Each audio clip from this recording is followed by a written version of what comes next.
Thank you, T-Row. I don't know if you're listening right now, but thank you. Thank you very much, sir. I hope your trip is going well. Shut it, Meowser.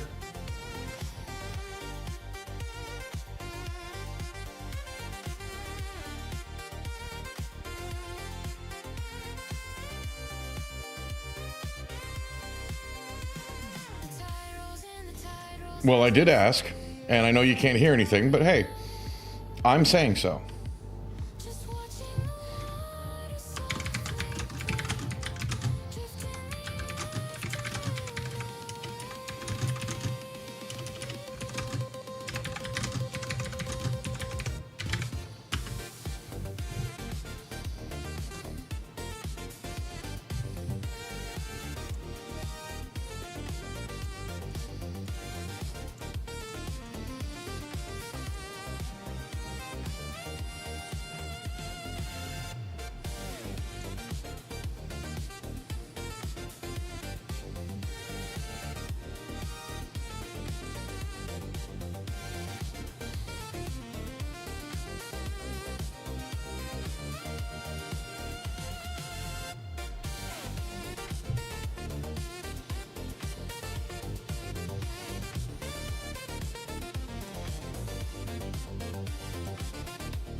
Welcome in, everyone.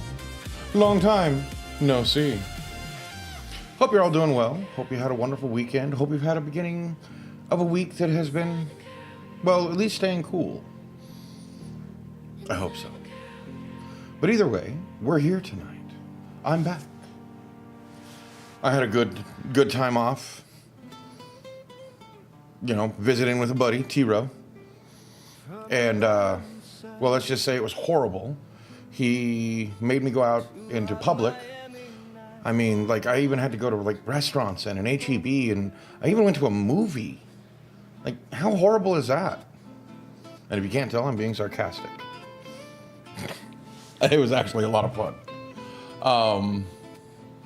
It was nice just, I mean, and mostly what we did do was just sit around and talk. I know, it's a shocker that I can sit around and talk for hours, days, apparently. And all we did was just BS, catch up, and literally just talk. I mean, I don't even know really how to describe, like, the rabbit runs of conversation we got into, but, or even try to explain it, so I'm not going to. But first I'm going to, you know, hi, babies. You know, that was probably the only damper on the time is that, so my cat Ash, she takes forever to get to know anyone. And she has a very short memory.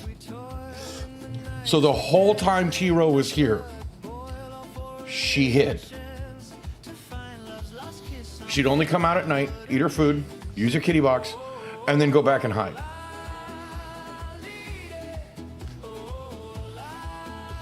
And Green Jeans, you know that Ash, like, I don't even think you ever got to see Ash without somebody holding her. But welcome in, Green Jeans. How are you?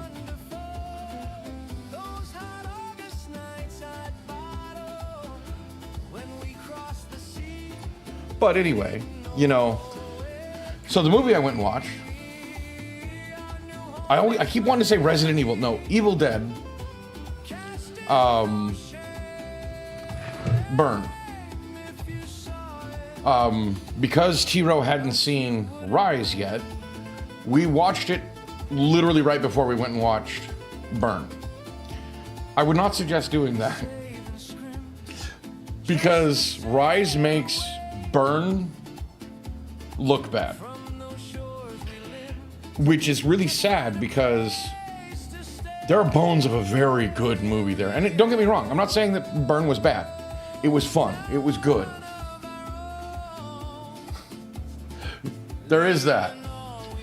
Well, and I can tell you like a real big difference. Watching Evil Dead Rise, dude was taking his hat off, hiding his face at some of the scenes. I mean, obviously he was enjoying it. You know, and like, oh, cringe, oh. Like, for a lot of the movie. In Burn, it was like a couple of times.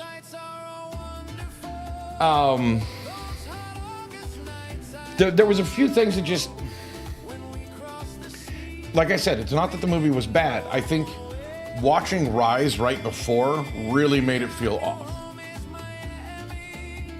Because one, and in this I'm going to say the lead actress as in the lead Deadite. If you know Evil Dead, you know that they're called Deadites. You know, the zombie, the risen dead. The lead Deadite, the mother. The actress that played her,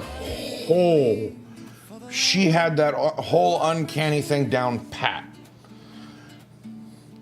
The one character in Burn that had it down pat, they really didn't focus on him as a Deadite. Like they started to, and then they switched over to a few other, and it's just like, no, that one had it. You should have focused on that one. That one had it. That's what it should have been right there. You know, Dad and Grandma, they should have focused on those two because the rest didn't really have it. And it's no shame to them. It's just really hard. It's really hard to keep that up. And I mean, I'm trying to be fair because there's also quite a bit of time between them. But man, it felt off. Like the cinematography of Burn, there are spots in there that was really good. The camera work, the color grading was wonderful. That was one of them. The dishwasher scene was one of them. Was one of the places where you cringe and it's just like, ooh. You know, but they also foreshadowed things too much. Like, you know how when they foreshadow things in movies, they'll do a quick thing and then move on. They lingered on the foreshadowing just like split seconds too long, so you knew that's where to focus next time. When that shows up, you're focused there. Because you know something's gonna happen. So that made it a little less fun. And I mean, they kept showing this one item, and I know it was supposed to be a red herring, but then it actually came back as being something important. And it's like, I get subverting your expectations, but it feels weird the way they've been doing it. You know, the way they did it in there, and it feels like they got their budget cut halfway through of editing or filming. Because like I was saying, the cinematography and the color grading kind of degraded in quality. Like you went from nice sweeping shots and good like three-dimensional, spinning camera work so you can see all this chaos happening around, and then it went to the shaky cam again. And it's like, it felt off. You mean make The Mask more like the comic book rather than a comedy? Because originally The Mask was I am back. And welcome back to you too, EXO. I'm sorry I was gone so long. 2 days. And yes, I technically could have gamed with the others today, but I didn't know that. I didn't want to be like rushing things or interrupting things. So I just told them, don't worry about it. I'll be back next week. Don't worry. I'll be gaming with them next week if they let me back. Maybe they had too much fun without me. No, I was just kind of vamping time talking about watching Evil Dead Burn. And making the mistake of watching Rise right before Burn. Because it is supposed to be a sequel. And realizing that Rise is the much better movie. The cinematography and color grading was much more suiting. Like, in Rise, you had that really dark and stark contrast of colors. You know, kind of like what I have going on in the background here. Only much better color grading. In Burn, Evil Dead,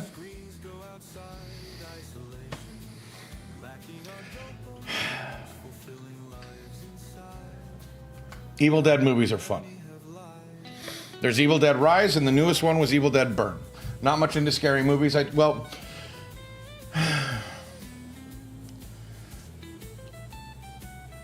Evil Dead's like Final Destination-esque. You know, it's kind of horrific, but there's also scenes of like comedy to lighten it up a bit. Which Burn really flubbed. Like they had some good comedic scenes, but they really just kind of flubbed them. Which I thought was sad. Yeah, if you were there when Ghost had Army of Darkness, which that's an old one. Army of Darkness was one that I suggested we watch. Because Bruce Campbell and, you know, in DVD, Ash, one of my favorite survivors to play. I need to remember when we're playing DVD to play him more. Yeah, on movie night. Remember the guy in the blue shirt with the mechanical hand that also sometimes wore a chainsaw in the hand? That's the originator of the Evil Dead. Rise and Burn are in the same kind of world, but they're moving on. You know, like it's not the same, but there's a certain level to it. And I think Rise, like, it really depends because Rise has a lot more body horror and it tries a lot more to be a scary movie. And they do a good job. Lead actress, lead Deadite. Not the actual hero of the show, which was actually the lead actress, but the other one, the red-haired one. Beautiful job of doing the uncanny movements. You know, and just doing it just right. And the switching from demonic voice to this pleasant, oh, just let me in. I just need a little help. Can you help me? Look at these wounds. I need help. Look at these wounds. You should be dead, but you're still standing here. Something's up. I watched you take a shotgun blast through the peephole. Sorry, but I think something's wrong here. Like, Rise is really good. Burn is a good follow-up, but it felt like they tried to be more Final Destination, adding more humor. Where in the older Evil Dead, the humor is when the Deadites, they're like zombies, but they're demonic possessed zombies. They're their own kind of unique species. The Deadites are the ones offering the humor. They're the ones that are doing this uncanny valley messing with you. Like, or torturing you or something, you know. And they do it in such a way that you as an onlooker, it's so absurd that it's kind of funny. Ah. T-Row can't hear me. He's just messing with me now.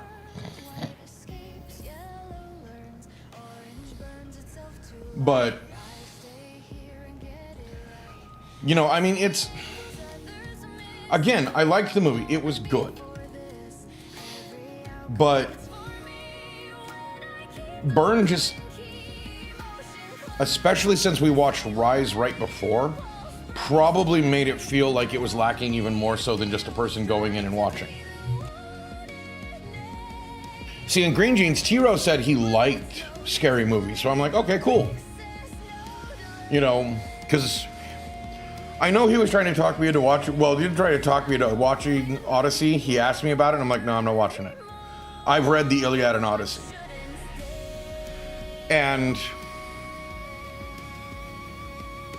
I really wish I could explain. Well, I will. I'll explain.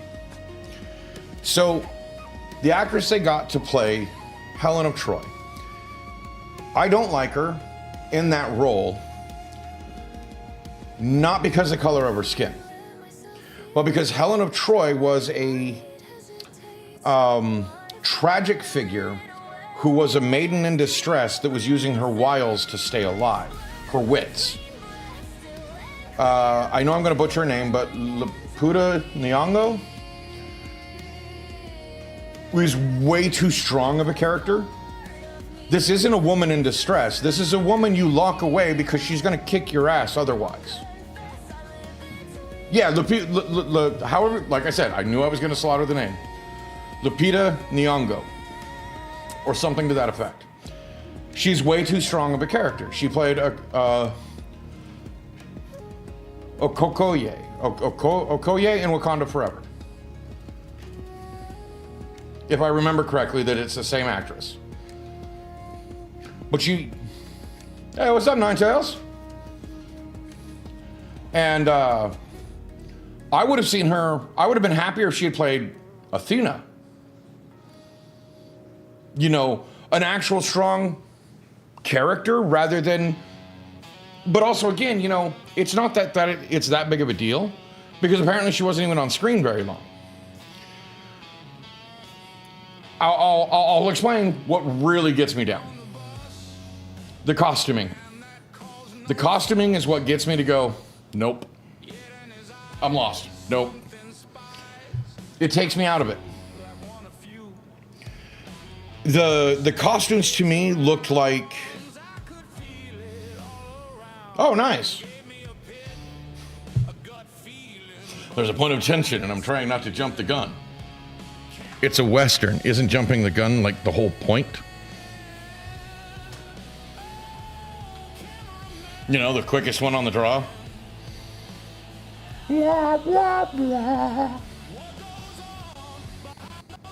Nothing? All right, sorry.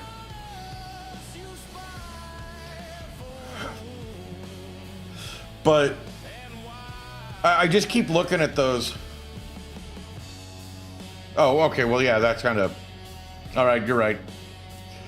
But the bulky costumes of the big guys. I don't even know who they're supposed to be. Is that supposed to be the Cyclopses? Who are those the big silver-plated armor? They look like seconds from Halo. Like they were going to do the kneecap shots. There you go. It looked like they were supposed to be seconds from Halo, like playing the elites. You know, it doesn't look like Roman armor. It looks like, Greek armor. It looks like Greek-inspired armor from the future. Which, sure, that's a stylistic choice. But when Christopher Nolan says he's going to be authentic,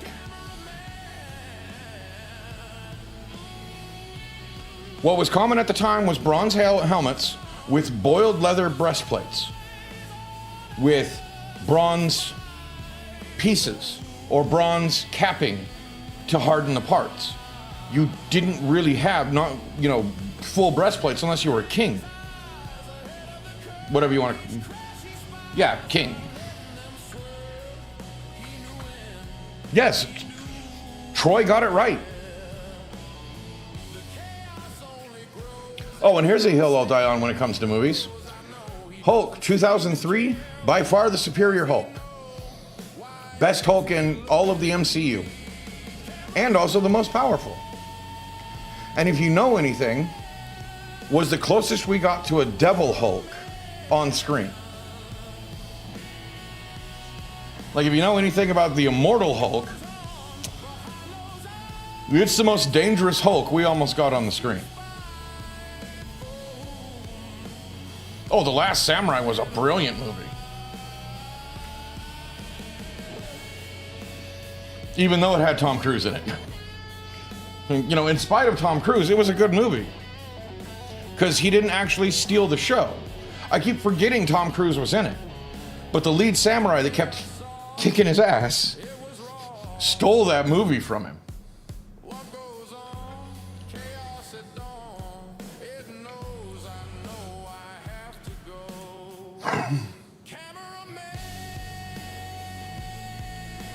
Okay, so like an Unforgiven twist. Instead of turning over a new leaf, you know, in Unforgiven, he was just getting old.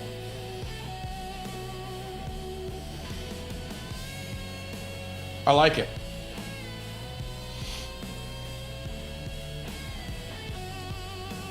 They're going to find out differently. I assume.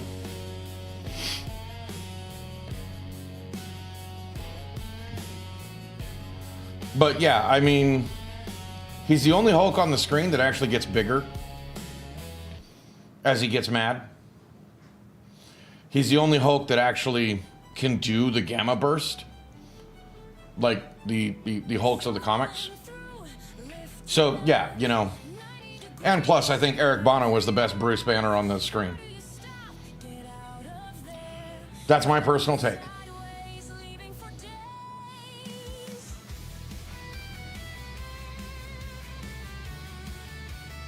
Oh yeah, I mean, don't get me wrong, Tom Cruise is a wonderful actor.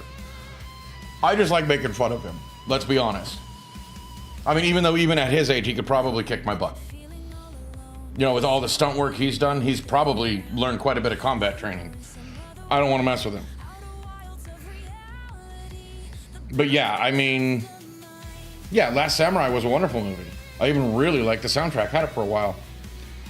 But now that you know I've vamped for long enough, most of you are all in here. How many of you ever seen Bewitched, like the old TV show? I want to see if you guys can settle something for me too. If you've seen the new movie with Will Ferrell.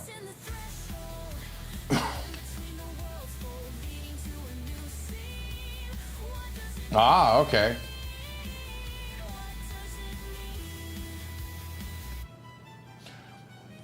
So, didn't she wiggle her nose when she was doing magic? You know.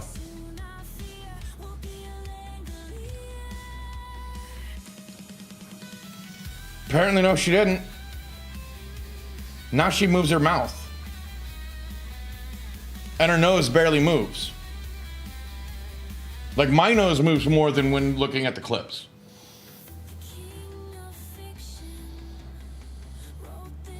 I was looking at that Mandela effect and I'm like, but even in the little animated short at the beginning, they show her nose moving. Well, okay, yeah. You know, you can't really help but move the nose. But in the new clips that I was looking, her nose doesn't move. Not really.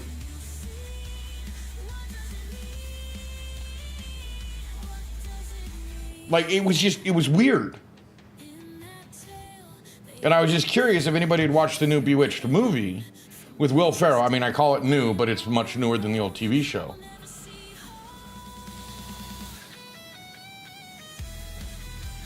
Okay, I'm gonna have to go back and watch a few of the clips because I was just watching a React streamer watching, and it was just their picks. So maybe they were just using clips that agreed with them just to push forward a Mandela effect type thing.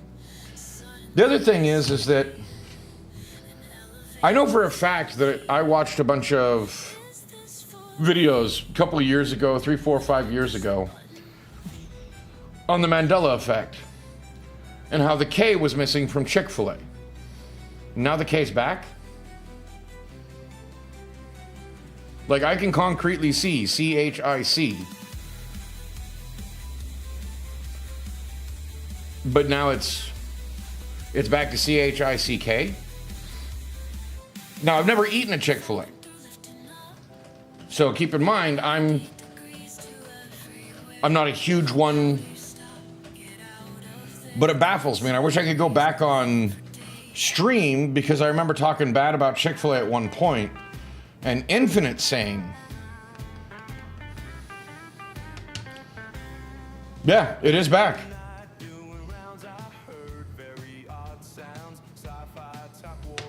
Okay, so I'm not the only one. It's like, I've never eaten there, but I mean, literally driving around with T-Row, I saw a billboard, and I'm like, wait, CHICK.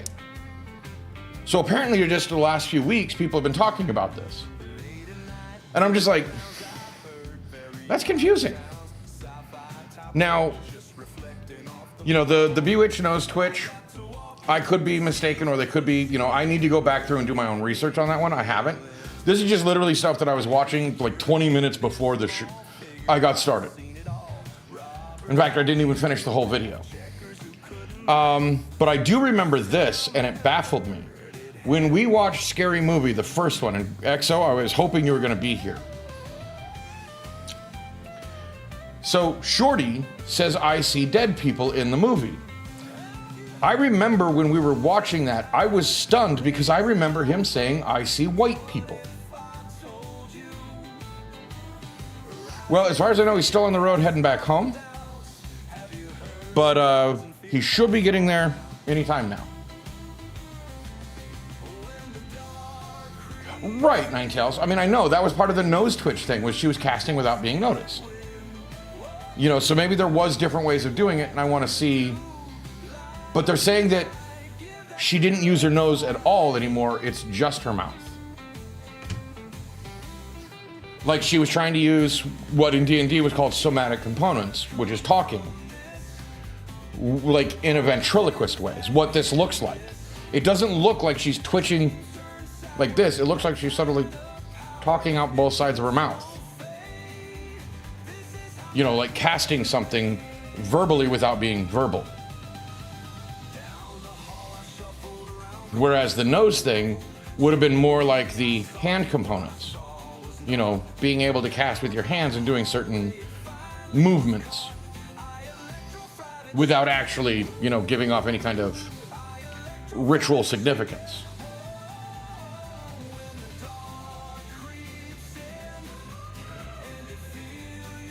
I think you're missing my point, Ninetales, is that now she didn't use her nose at all. It was always her mouth.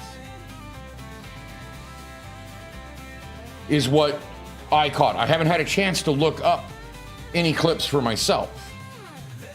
But I remember for a fact that it was her nose. I mean, like even in the animated beginning of the show, they showed her moving her nose. Like her nose would move.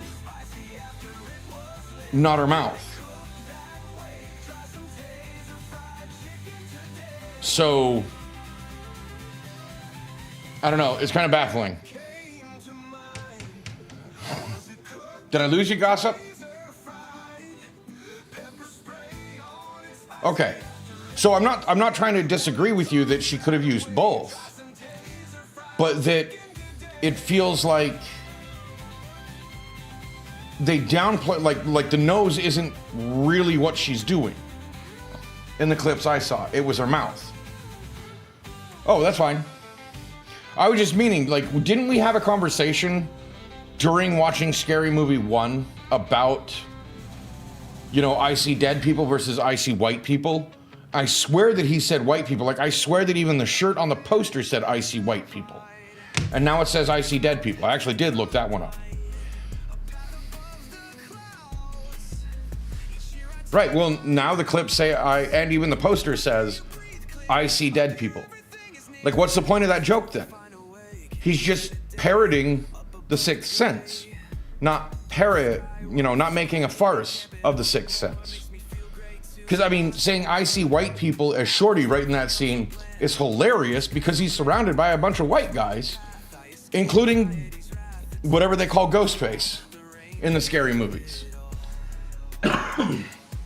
Because they were all smoking up at that time. And I thought it was hilarious. Now with him just saying I see dead people, it really doesn't kick off. Like, it doesn't make sense until Ghostface goes through and stabs everybody. Or Farceface, whatever you want to call it.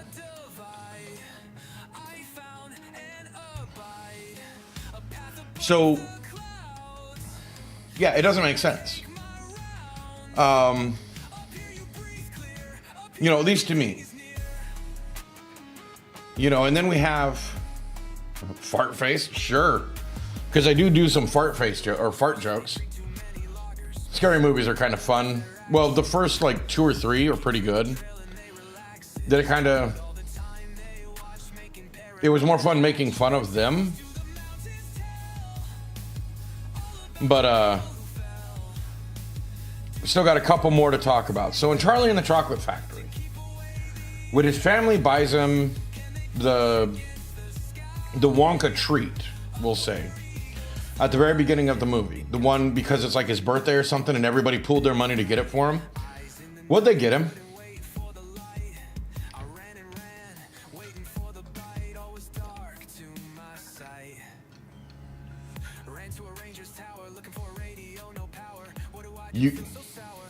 A candy bar. Wrong. It's now their equivalent of a moon pie. The candy bar came later. But in the first scene, the first chocolate was not a candy bar. Which doesn't even make any sense because the tickets are only in the chocolate bars. Not in any other of the other candies. So why would they even buy him the moon pie thing? And you found both clips for the Scary Movie line? I see white people and I see dead people?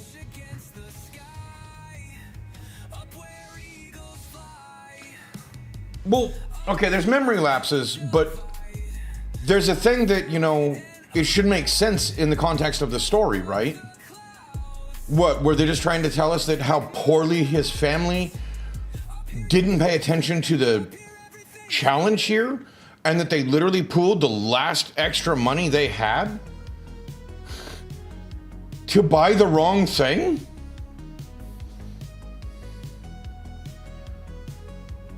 Like, that was a Roald Dahl, so was he that bad of a writer? Or was there a bigger story there?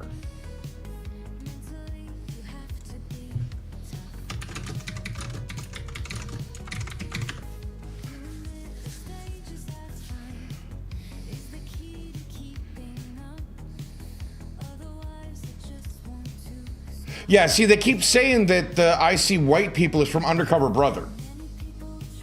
Yeah.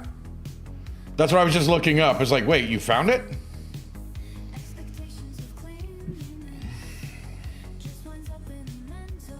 I know for a fact it was him that said it. I've never seen Undercover Brother. So why would I even think of that line? It's annoying.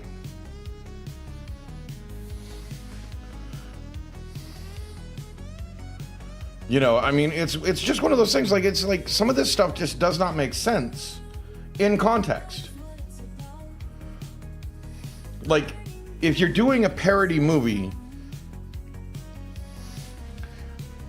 let's put it this way.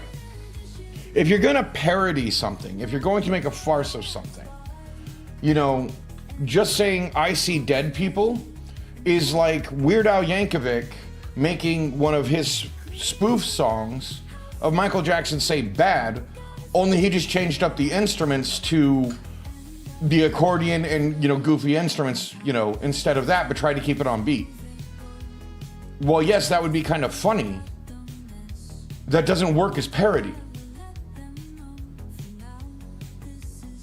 That in and of itself doesn't make it funny. If you understand what I mean. So so that line doesn't even make sense anymore.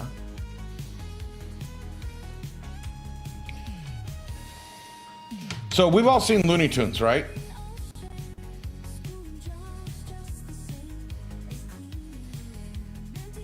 Specifically the Coyote and Roadrunner.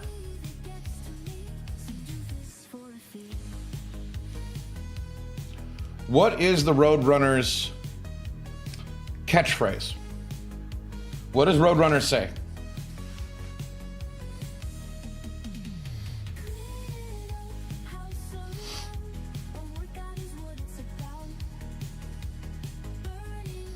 I'm curious what you guys remember. Because I grew up on these.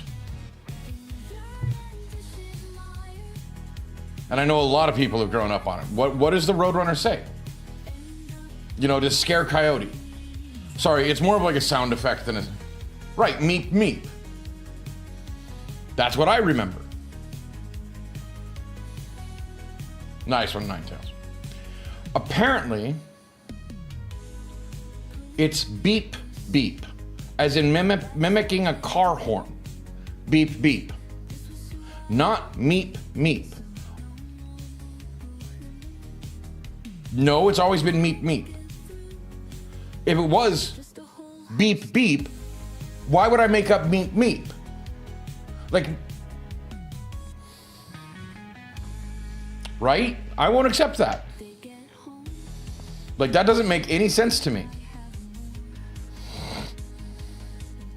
Right, like it to me, it sounds like the Roadrunner's doing its best job as a roadrunner, as a bird, to mimic a car horn sound.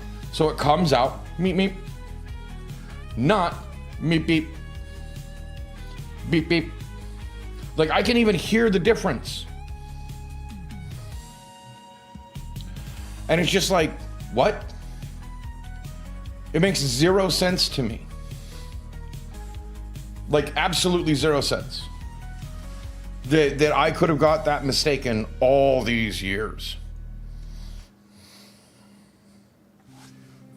You know, and the last one, right? I'll accept that. But the last one is when was the last time you guys saw Sobe?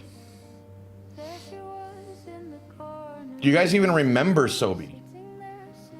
You know, the glass or the plastic bottles by your guys' time, but when I was drinking, it was glass bottles. They had various different teas and juices. Sobe, South Beach.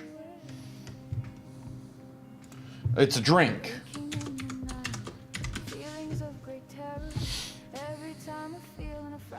Right. Well, and because they've been gone. They've disappeared forever. Apparently they're back. I thought they went under. Apparently now they never went away. You can now get them through like Amazon and like you can get them DoorDashed. Like they're making a comeback. Is this something that's happening?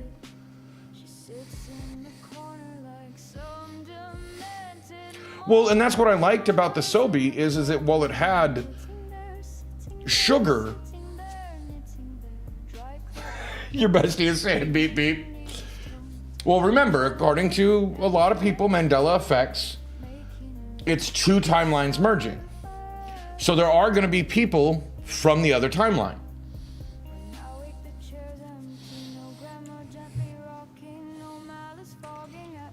But,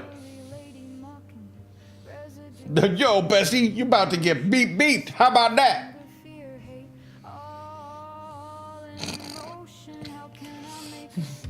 I'm gonna go beep beep and then I'm gonna meep meep your ass.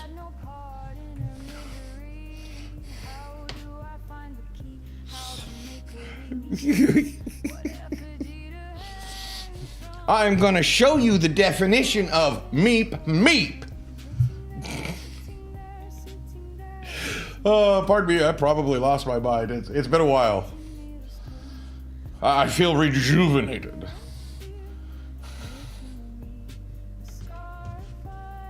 Oh man.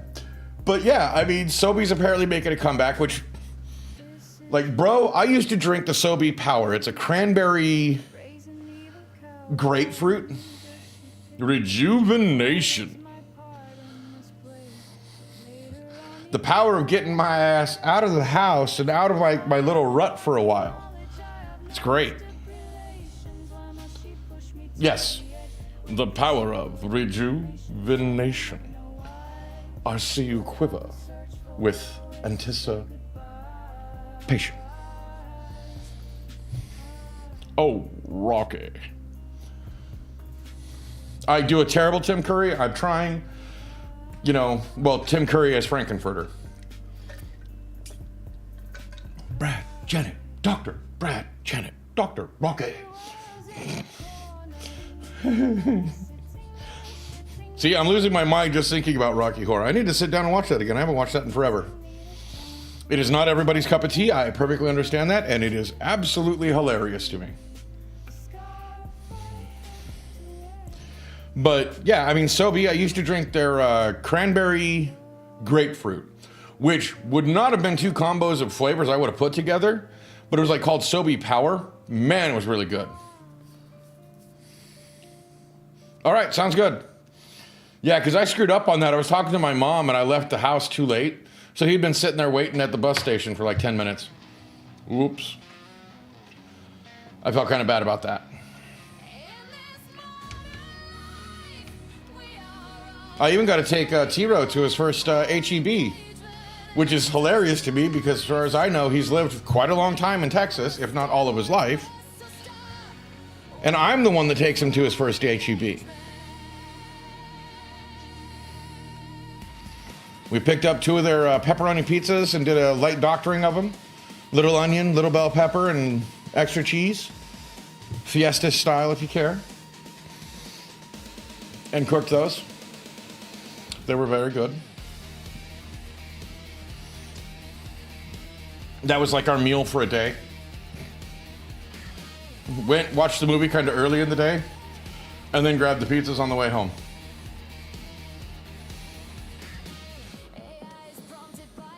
But yeah, I mean, and I bring up all of these because I don't know how many of you actually know that CERN has been shut off for the next 4 years.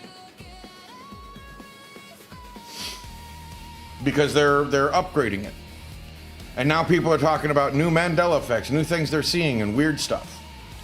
And it's just like, I wonder, I don't really know if it's really CERN's fault.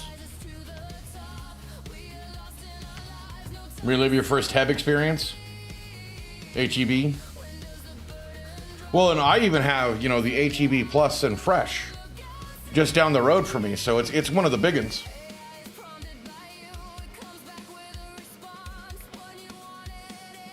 Right?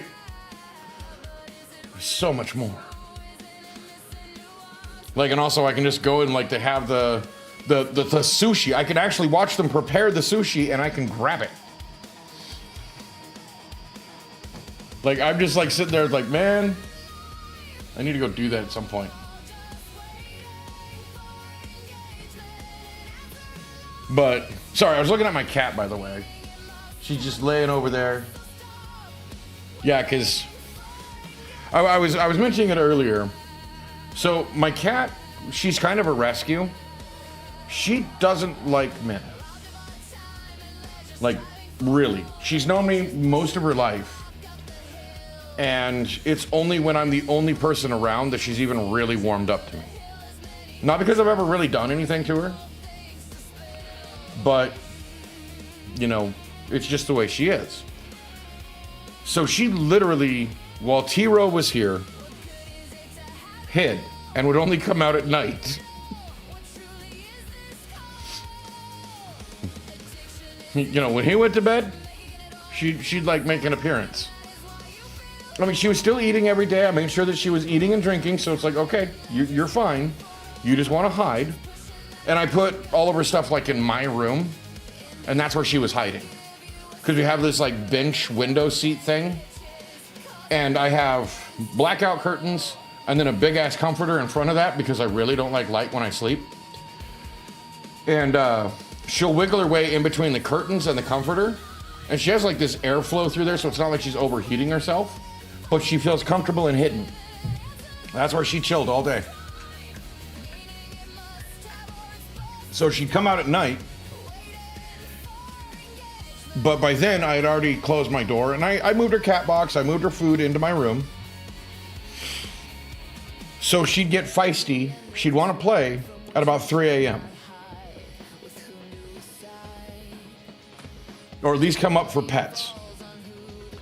So, you know, I took it, whatever, yes, scritchins. Can I go back to bed now? Good. You know, so for like a half hour at 3, you know, from 3 to 3:30, you know, the witching hour to some people, and I mean AM. Who's a happy baby? You know, I'd be like laying in bed, the cat's like sitting up here. Scratch, scratch, scratch. Thanks, Dad. Yeah, you're coming up for your loves? Oh. Meow. But yeah, you know, but anyway, I mean, you know, people are talking about how CERN's turned off and how, I don't know, most of the time I sleep through it. I generally go to bed by 2. But with this heat, I might be going to bed later because it's still warm. Like, I have my AC on and I'm still sitting here sweating. Like, it's supposed to be 70 in here. It doesn't feel like 70. But it's not too bad. But yeah, with CERN shutting down, it's... Oh God. At 3 a.m. your LEDs turned onto red, like flashing. Bro, that's actually kind of freaky, but fun. If it was intentional. In my personal opinion.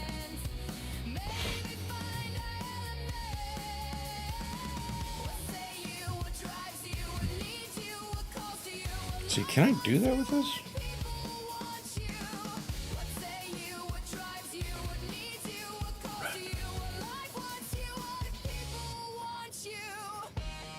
Can I make it? No?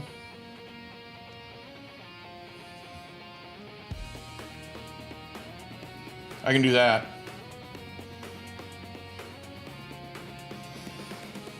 Trying to figure out if I can make them. What's the mode? I've got rainbow lights. Slow shift. It just went red. I don't know why. Oh, okay. It's like a shift.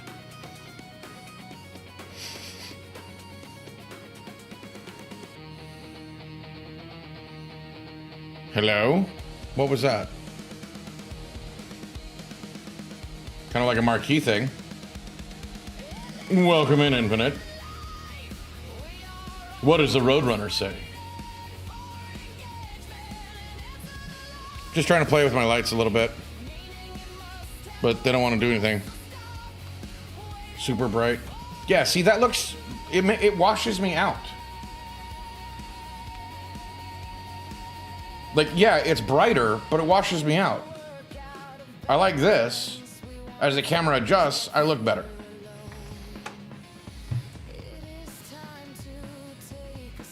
Yes, Infinite. Answer very carefully. Your moderator privileges hinge on this. I have to know if I can trust you. What does the Roadrunner say? And that's a joke. It's absolute sarcasm.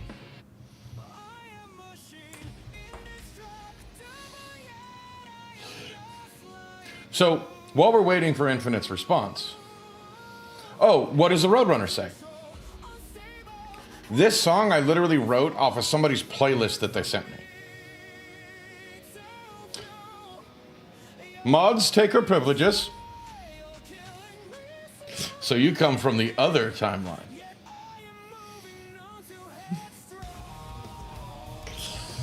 Okay, no, I mean, I grew up hearing it meep, meep. Not beep, beep. Meep, meep.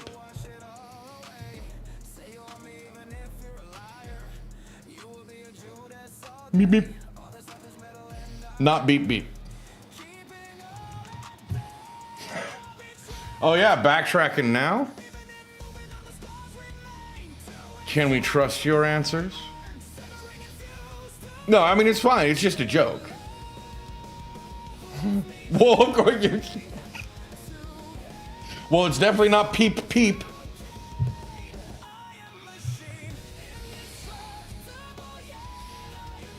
You're in trouble. That doesn't feel very trouble. I don't think I have a good trouble one. It's not fun. Actually, I think that blue kind of makes it look weird. There's a P for sure. Yes, there is. But no, I mean, we were talking about Mandela effects. A spy in your Western. Only if I get to be called Trail Boss.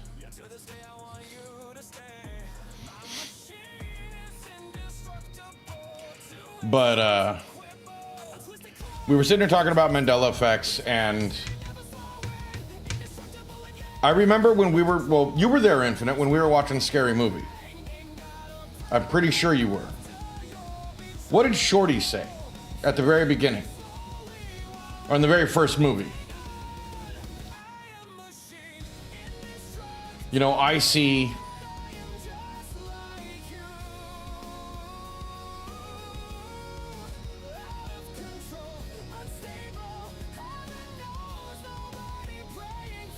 Wow, Infinite, you are from a different timeline. I swear up and down. See, I remember when we were watching Scary Movie 1 that I had mentioned, it's like, well, wait a minute. I remember him saying, I see white people, not I see dead people. Like, I legit remember watching Scary Movie with you guys going, wait a minute. You know, and I pointed that out. Well, and that's the insidious part about the Mandela effect, is that it's so easy to confuse these things. I mean, I might just be misremembering. Or because other people misremembered, you know, it just overlaid my own memories. You know, it's like, it's one of the things that always baffles me about the Mandela effect. Is why do so many people remember the same wrong thing? I see a woman kneeling in dog shit. Yeah, I remember that one. What movie was that one? Was that scary? Yeah, because it was supposed to be like a clairvoyant kid, and all he was doing was just look it off over at a distance. I see a woman.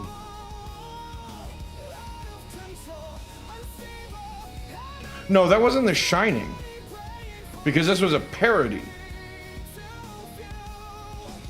I know I've seen the movie you're talking about, or at least that scene.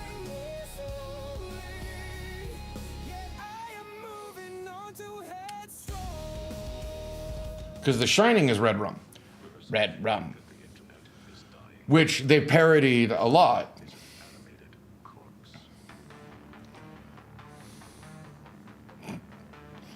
Well, again, yeah, memory is mutable. Memory is changeable. We know that, which is what makes this even worse. And I honestly think that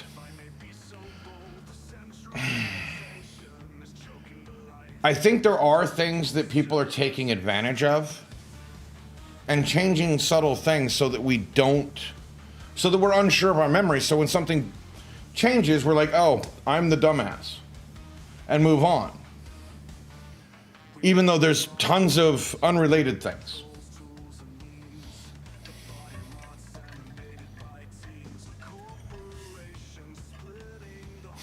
Okay.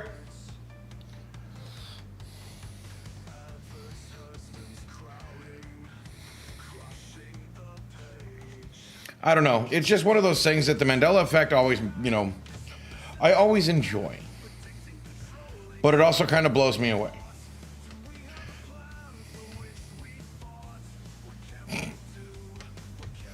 Rested and ready for my next assignment.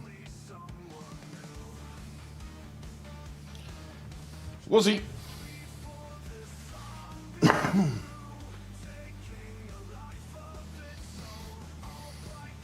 Oh.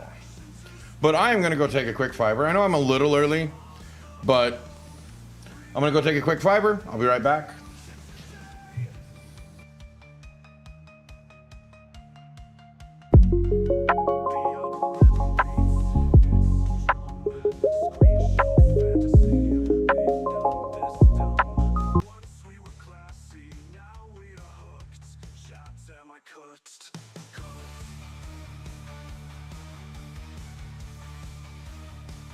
Take back the web, remove the lies, bring back the flow and depth before our sanity dies.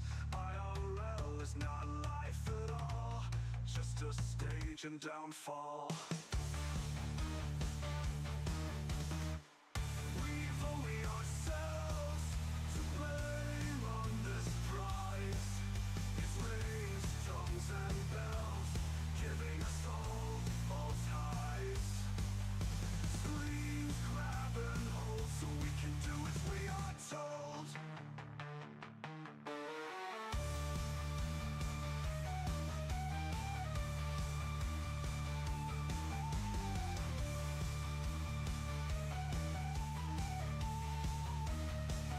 Put it down, give it a rest. Go away from the sacred five. We are in a test. Take back your lives. That's what they are telling you. See if you can find it true. The web is infinite, or so we are told. That is not definite. If I may be so bold, the centralization is choking the life from digital civilization.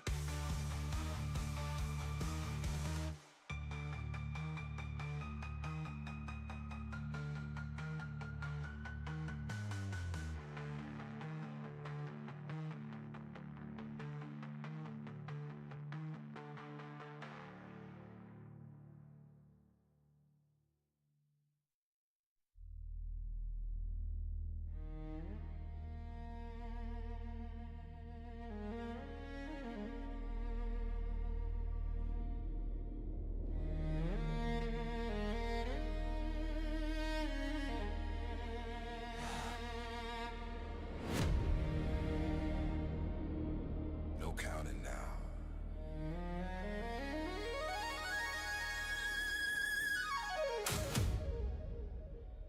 Just motion.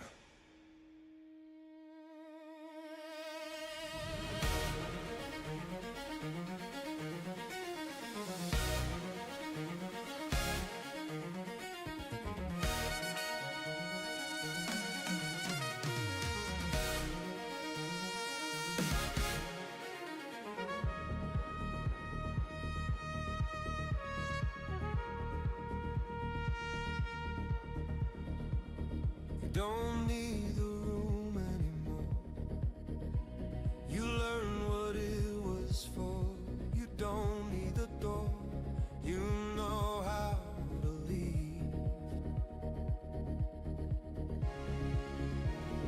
You don't need the noise to prove you made a choice. You don't need the past to give you permission to breathe.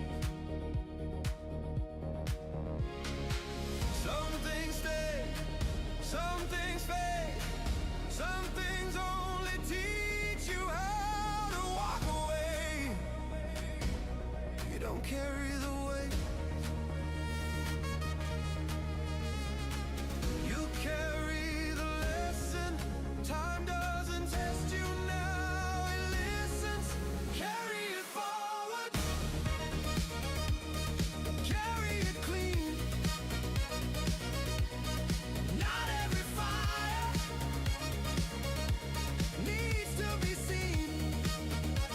You don't have to burn the place down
You know, I told T-Row. You don't need witnesses. Oh, I'm gonna turn this back down a little bit. I told T-Row that I had a lot of fun. I also told T-Row. Yeah, because I told him, you know, we watched Evil Dead Rise right before. And yes, I do agree. I had a lot of fun. Yeah, we're hitting the heat wave. It's hot.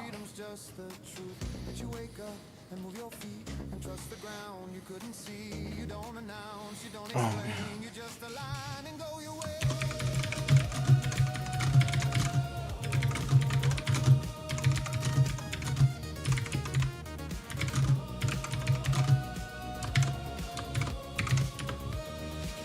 Oh, where was I typing then? Dagnabbit. I was trying to talk to T-Row.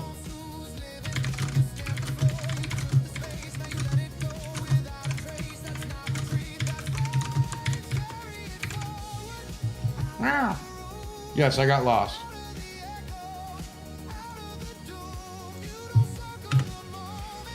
There you go. Yeah, it made Evil Dead look pretty mediocre. I was trying to be nice about it, but yeah, he's being more real than me. But also, I'm pretty sure T-Row got enough of my gabbing, you know, over the last couple of days. I mean, we were up till 2 a.m. last night just chatting. Just babbling.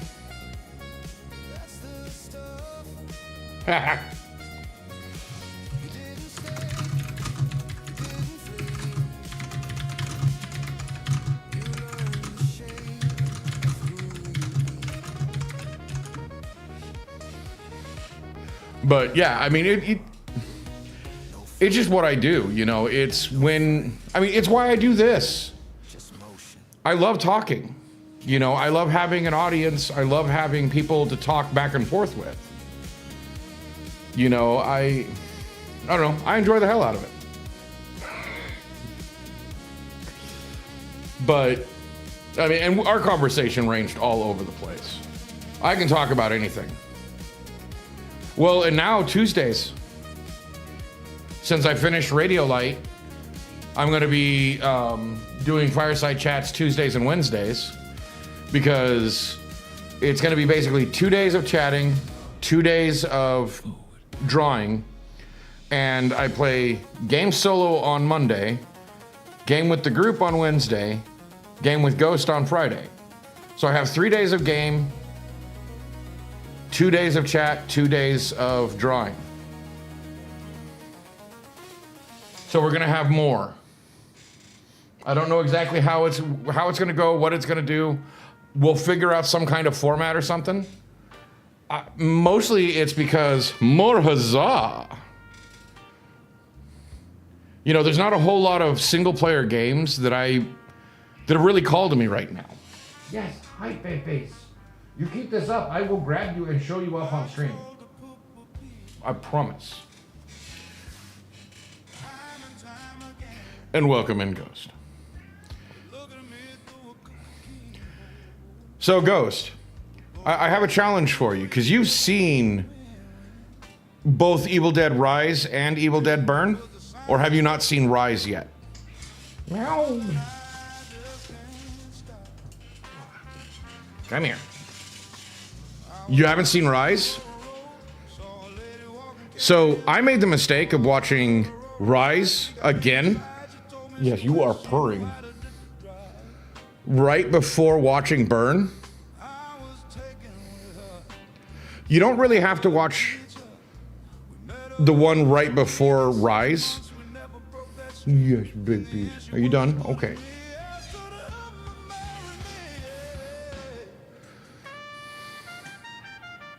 I just picked you up and petted you.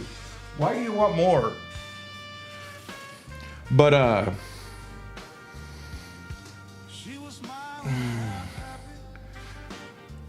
Rise makes Burn look pretty mediocre. Why does that make me look so small and back in the corner? Let's get a little bit closer here. A little bit closer now. A little bit closer now. But, yeah, Rise is wonderful. I really wish they had focused on a couple of different characters than the ones they did focus on in Burn. Because they had some actors there with a real uncanny valley feeling to them that they should have focused on, in my personal opinion. And the 2012 or whatever it was, yeah, see, again, you know, that's kind of the problem. And it felt more Final Destination than an Evil Dead. And with Rise, there was a very good... Well, one, they had a good main actress to play the Deadite.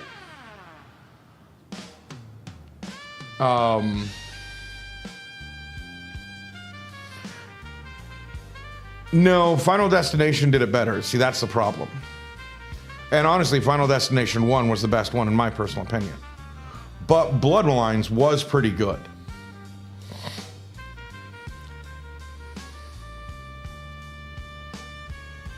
And personally, I think they just need to go more into it. They shouldn't care to try and actually explain the storyline. I mean, that's what ruined Freddy. Is when they tried to give it Freddy more of a backstory. Prior to, you know, more than just, hey, what's up, Jade? More than just the... Oh yeah, he was a bad man and the parents burned him. That's why he's coming back and, you know, going after the kids. That's a perfect story. You don't have to go in any more in depth. But when they go more in depth, you know, and try to give more of a backstory and, you know, who was he beforehand? To be honest, most people don't really care.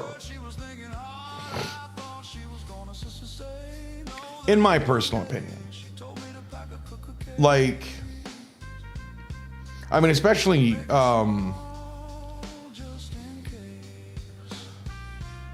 Rise is very much a solo movie. There are some things that tie the two movies together. Like the lake. The lake at the very beginning is what ties Rise and Burn together. But you don't really have to watch one or the other. I'm 20 miles from insert random town.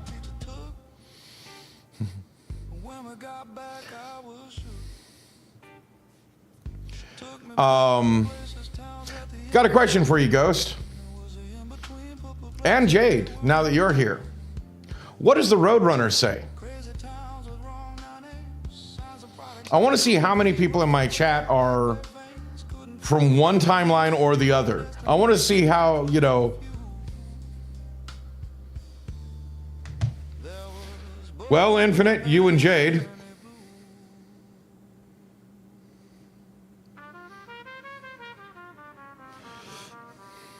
Yes, it is about the meep meep. So if you were lurking, it kind of ruins the fun.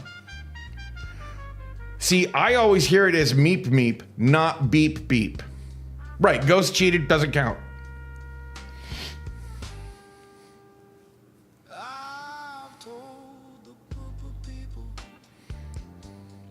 But I don't know. You didn't chest?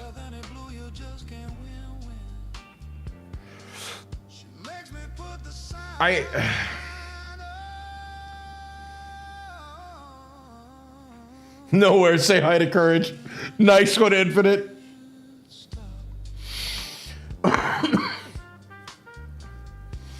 Stupid dog.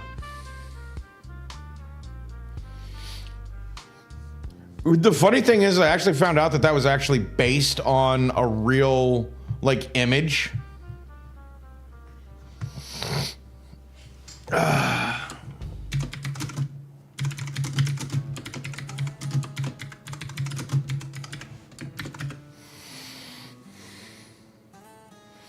There we go. I got it.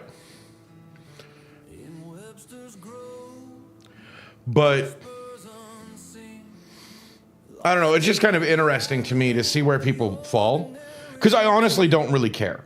It doesn't mean anything on whether it's meep meep or beep beep. No, he's cheating on chat. He's lurking and answering questions properly so he doesn't get his moderator privileges revoked.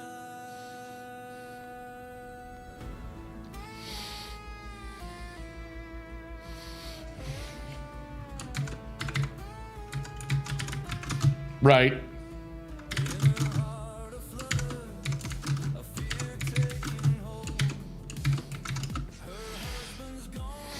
See, I always heard it as meep meep too. And I think Jade is right that, you know, the Roadrunner, you know, like when they did the like visual thing, it was beep beep. Like it was written as beep beep. I always heard it as meep meep. I always heard it as like a Roadrunner.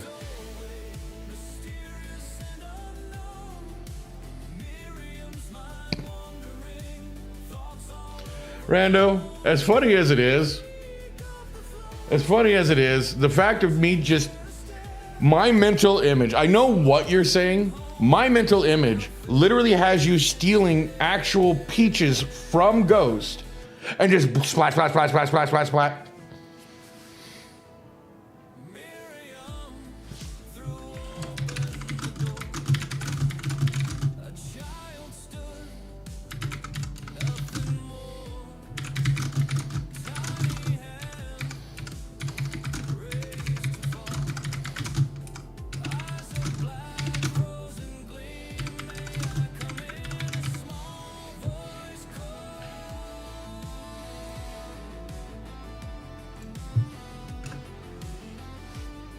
Enter? What happened?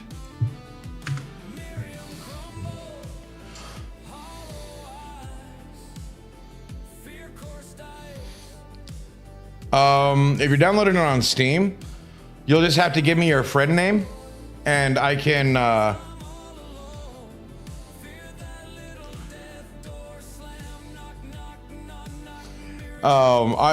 sorry, T-Row. Oh god, he can't hear me. Oh my god.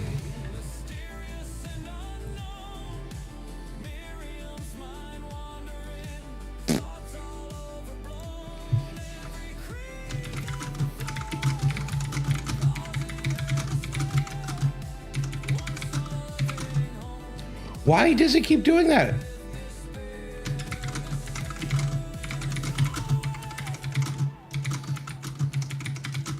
I probably need to restart my computer again.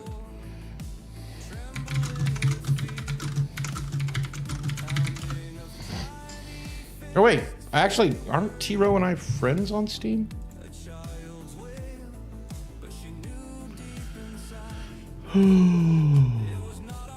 No, we're not. Okay. But either way,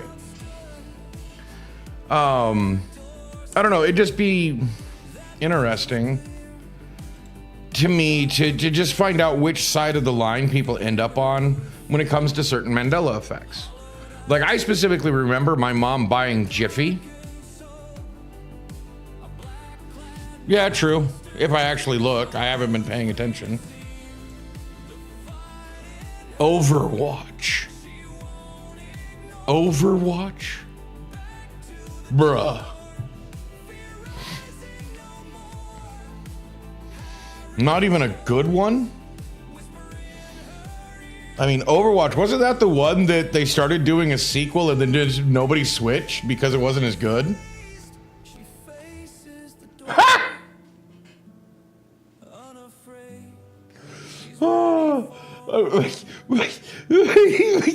that hit me way too, like, the layers. I'm overwatching you, but you're also playing Overwatch. I'm sorry, that just, I don't mean to explain the joke. It's a beautiful joke. I'm laughing because it's hilarious. Oh. Why that hit me so funny, I don't know, but I'm having trouble. Oh. Wow, that would hit me. That would hit me pretty good. Sorry. I really need to get that new camera. The one that tracks my face. Because I like to move around too much. Ha! Probably. Oh. Well, it's basically the next most expensive one than what Ghosty has. And the only reason why I'm going with the next most expensive one is because this one's supposed to track my face. Because, I mean, obviously, I mean, you look at me, I'm like down in the bottom part of my screen, you know, because I like moving around.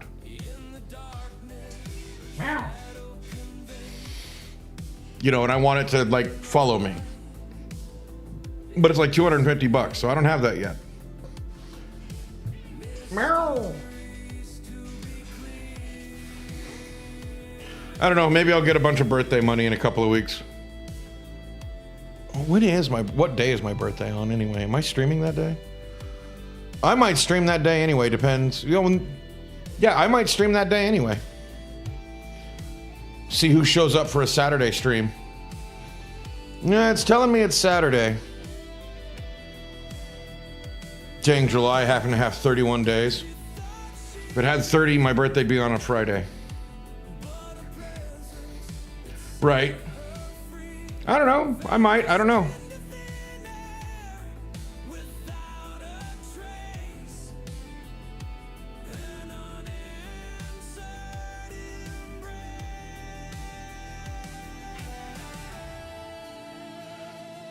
So they just upgraded the first one, basically. Bruh, maybe I'm just a weird person. Maybe it's like because of where I sit on the spectrum. But if a company did that to me on a game that I play, oh wait, they have. I literally boycott the company. I'm like, oh, I'm done with you if you're gonna play games. If you're gonna play games with the way I play games, you know, if you're going to do a bait and switch, screw you. You obviously don't care about my money. Don't you mean overmastered? No. Because they're really overmastering you. I mean, and I'm sure it's a fun game. But it's like with Marvel Rivals and all the friggin' packs you have to buy to get the costumes you want. I'm just tired of games chiseling down my paycheck. It's rewatch. Yeah, it's rewatch. It's Overwatch, syndicated. Of course, most of you don't even know what syndication is, so Jade gets it. Jade gets it. You know, and that's probably one of the reasons why TV is such shit now. Nobody knows what people are actually watching. Like, that's what actually brought back Star Trek, was syndication. Star Trek, the original series, went into syndication and was syndicated for years. Like, the reruns were on TV from the time it went down. Ha!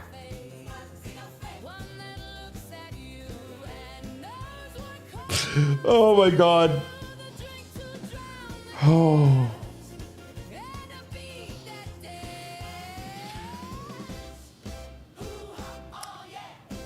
Maybe it's just easy to make me laugh tonight, but that was a good one, Nine Tails. That was a good one. I love a good pun. But yeah, syndication is what kept shows going. It's how they knew that like Next Generation was at least going to do well. And not only did Next Generation do well, it beat the original series. You know, sure, you know, the original series got movies, but most of those movies were only greenlighted, were okayed, because syndication was going so well. Meow.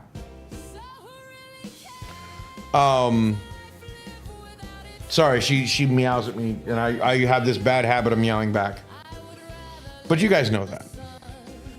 And it's hard to explain, like how modern media has kind of shot itself in the foot, because streaming is not syndication. Because you don't really know why people are subscribed to your streaming service.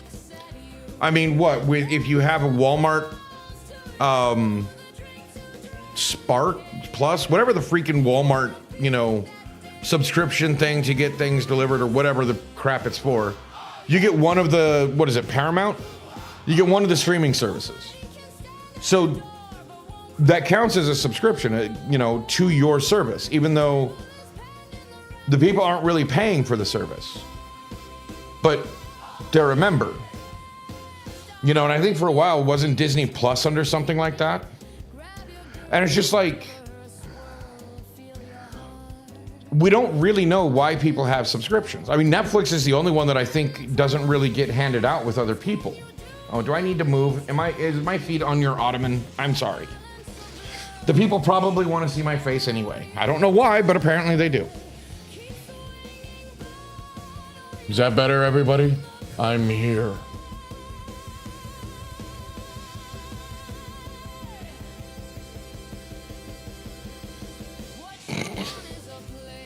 Anyway, sorry, like I said, I'm in a goofy mood.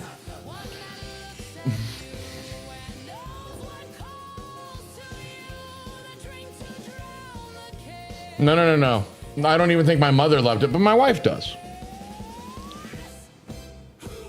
Gosh. And I'd do it again. Oh, Maxie. Oh, sorry. Right? But like I said, he probably got enough of this kind of, me being a goof. Oh, that was what was hilarious. So, T-Row and I went to breakfast this morning at a Denny's. Now, I haven't been to Denny's in a couple of years at least. Basically since I left Centralia. So, we're sitting there at Denny's. I had a Moons over my hammy, if anybody cares. It's one of my favorite breakfast meals. We're just sitting there, and I can't remember how, but one of the bussers I started getting in a conversation with. For like 5 minutes, we just sat there and BS'd. And T-Row just kind of looks at me and he's like, how do you do that? I don't know, it always happens when I go to a Denny's.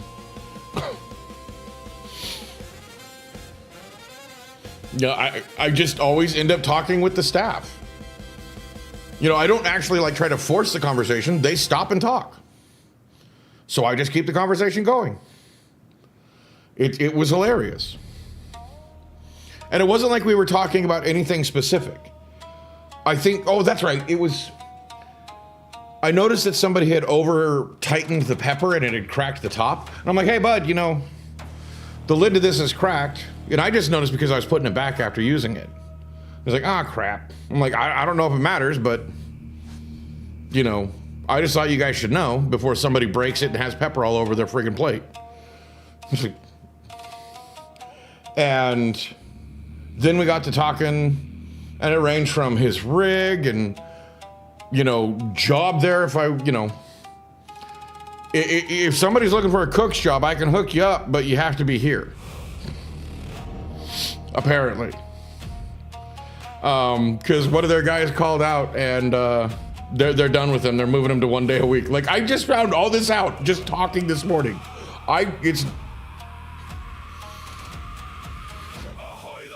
Like, he just starts telling me stuff about the business. Like, oh, yeah. And I was telling him that, literally Denny's was both my kids' first job. One was a host for a long time. One was a host, went to dishwasher, and was slowly moving over into the kitchen. Obviously, that was Tater. Before they moved over to McDonald's, because McDonald's paid better and treated him better. And I told him I could get him a job at Denny's, but it's not going to be the best job you ever had. In fact, it's probably going to be the worst job you ever had. It's not a bad job, but just the way Denny's runs, it's going to be the most off-kilter job you ever had. Because they're constant turnover at any Denny's I've ever been at. Because they can't pay enough because the franchise asks too much. Funny you should say that, Jade. I actually watched one of the servers get their orbital socket bone, this cheekbone right here, fractured. Now, I do have to say, I am not supporting that the guy punched the server, the guy. You know, they were both guys. So it's not like, you know, I am not supporting the fact that the guy punched. But the server kind of asked for it. Because, I mean,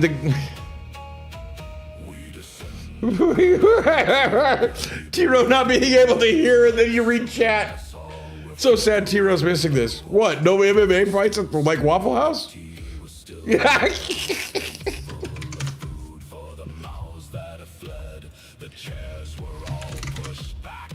Yours.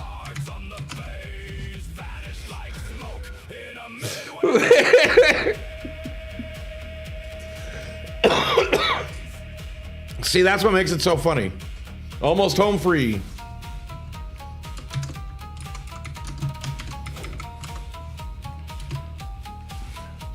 But,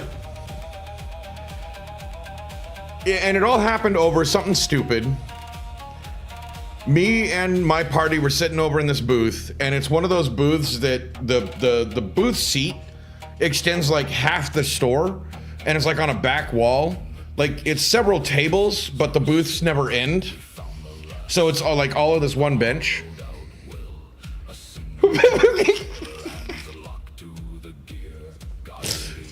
Yeah, that's kind of what I was saying. See, the fact that T-Row can't hear what's being said and pretty much responded to what I just said not too long ago. Dude, he has an aura that just draws in the staff.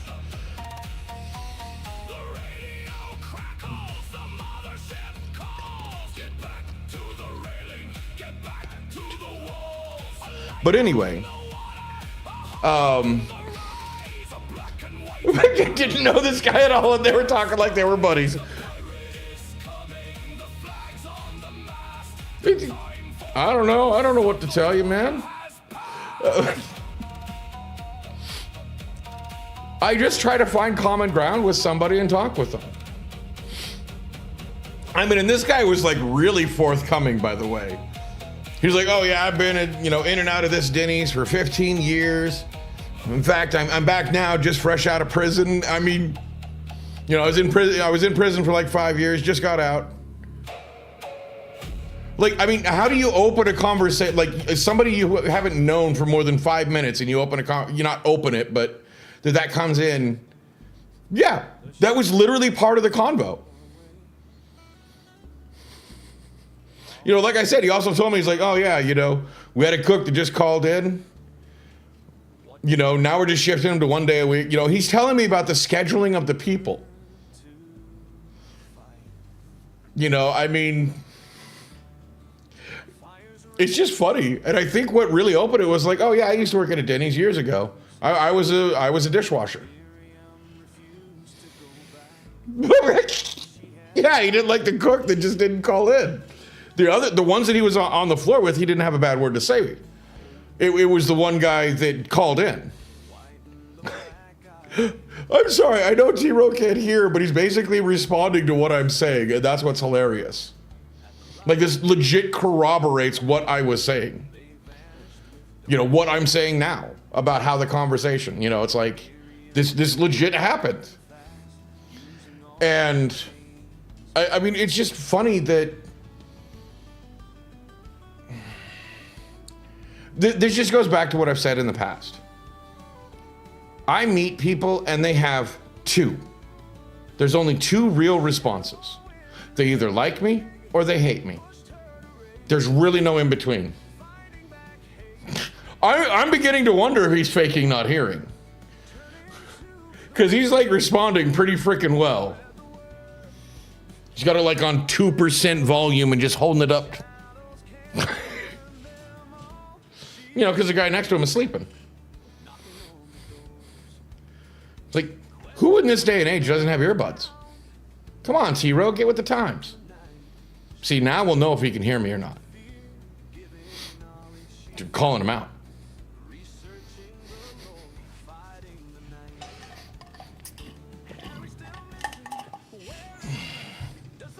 Ha!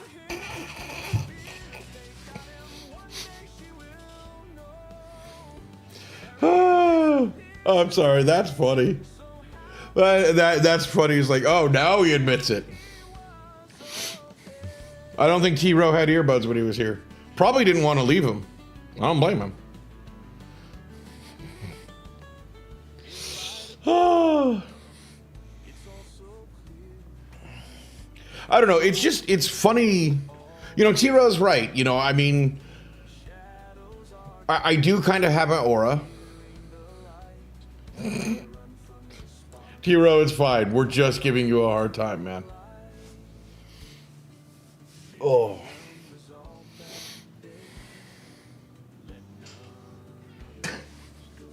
I just see you spookily sitting off in the distance. I turn and look at you and you walk. Really? She walks over. I put my fingers down, you know, for her to come over and get her scritchins. She just boops my hand and then walks off.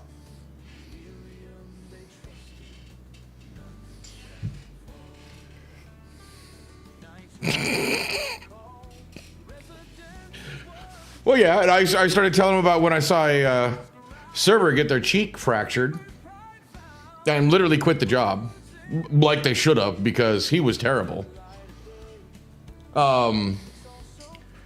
Yeah, I don't know if you guys are familiar with anybody fresh out of prison or recently out of prison. And when you try to take their food and they do the prison, you know, arm carry, you know, the prison, like, this is my food. Like, the server tried to take it from him because he was complaining about the food.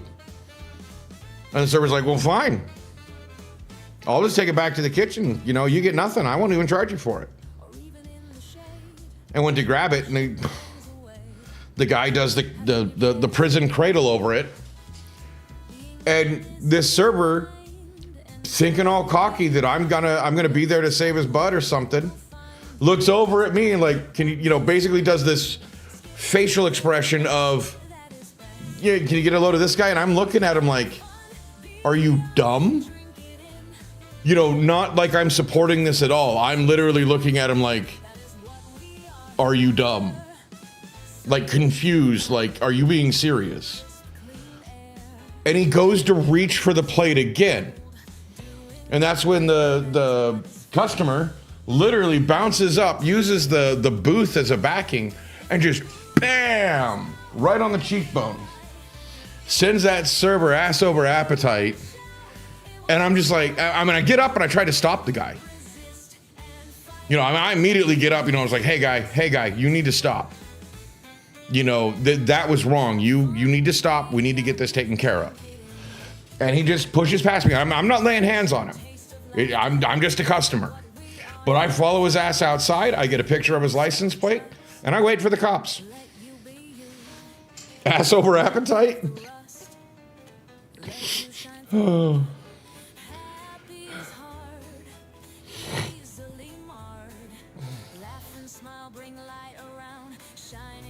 What?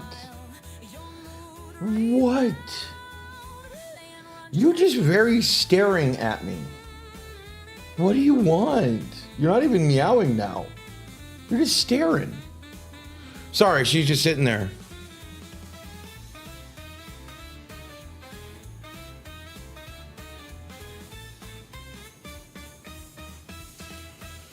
Oh no, she's staring me in the eyes. I look at her and she literally...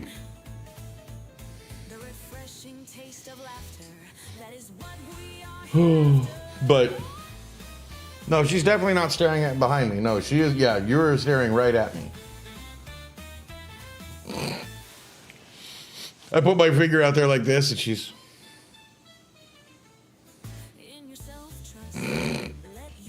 So I know she's staring at me. Yes. But I don't know. Denny's was fun. Yo, I like Denny's this morning. I'll definitely tell you that. That was nice. Might do that every once in a while now. You know, I have to figure out if I'm going to do a Saturday stream or not for my birthday, or if I'll just do the July 31st stream as a birthday one.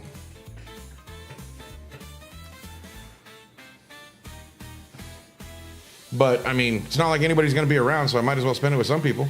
Oh, wait, but people are going to be calling me all day. So I might do it in the evening.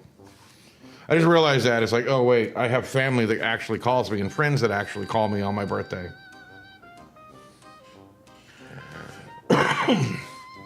But, I don't know. You know, it's just one of those things that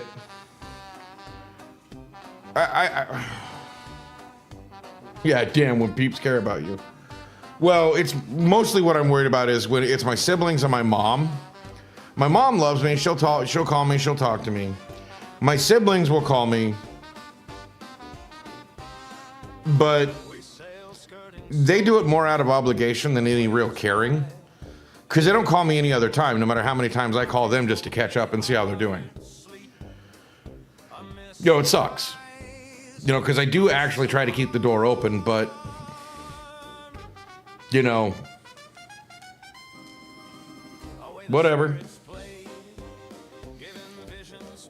But, you know, again, that goes back to me saying that, you know, people either like me or they hate me.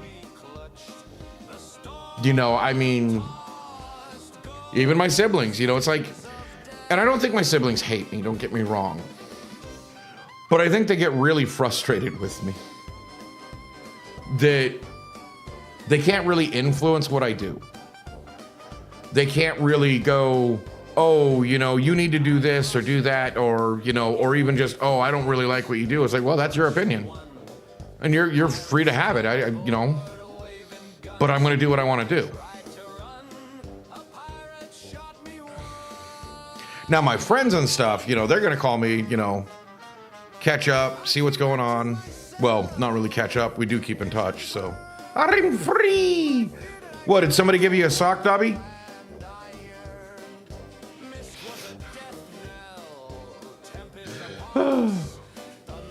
Sorry. I know, old joke. But I'm an old man, so I make old jokes. Tough it out. But, you know, I mean, I don't know. Siblings are weird anyway. If you have siblings, you are either really close with them or you just kind of drift apart.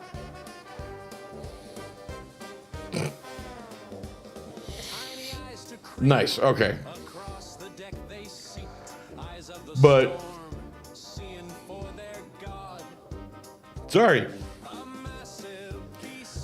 You know, I mean, with my siblings, it's really weird. Like, I've excelled in ways, like, done what I wanted to do. I shouldn't say, like, excelled. But I've done what I wanted to do no matter what. And, you know, once I moved out of the house. And my siblings always got pissed off because I was doing stuff that they always wished they had. And just somehow making it work. You know, or like when my brother started running a business, or, you know, got offered a business to basically a latchkey business to buy, you know, purchase it over time. Am I going in and out? Because from my end, all my numbers are fine. I haven't dropped a frame yet. Okay. I'm like...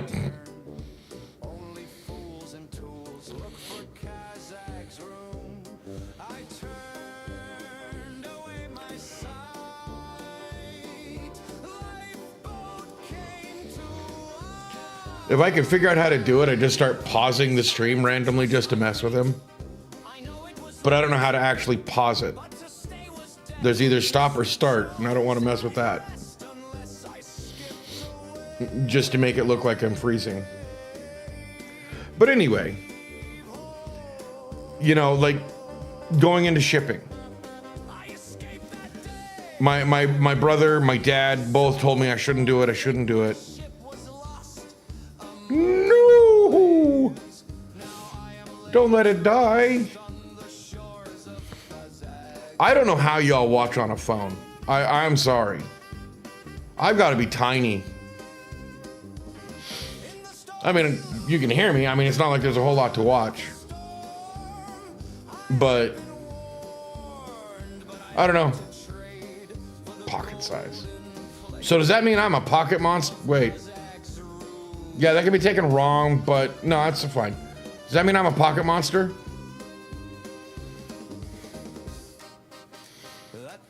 Walking around with travel size boss. I like that better, travel size.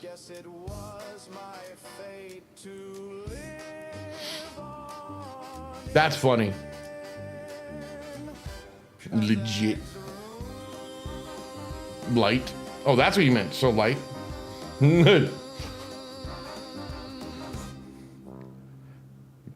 What? Let's see. So if a travel size is 10% weight, that's still 34 pounds.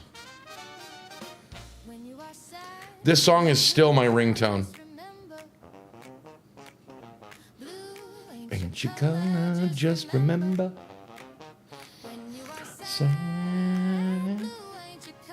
Could toss you like a balloon. Well, like I said, even at 10% weight, I'm still 35 pounds. That's, I mean, that's still a lot.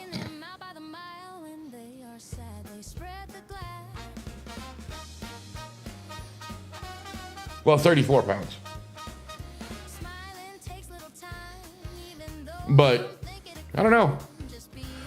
I don't know, folks. You guys got anything that's on your minds? I'm just babbling now. I didn't really, like, plan out too much today. Other than asking people about random, you know, Mandela effects that I ran across. That's what I get for not finishing the video that I was watching.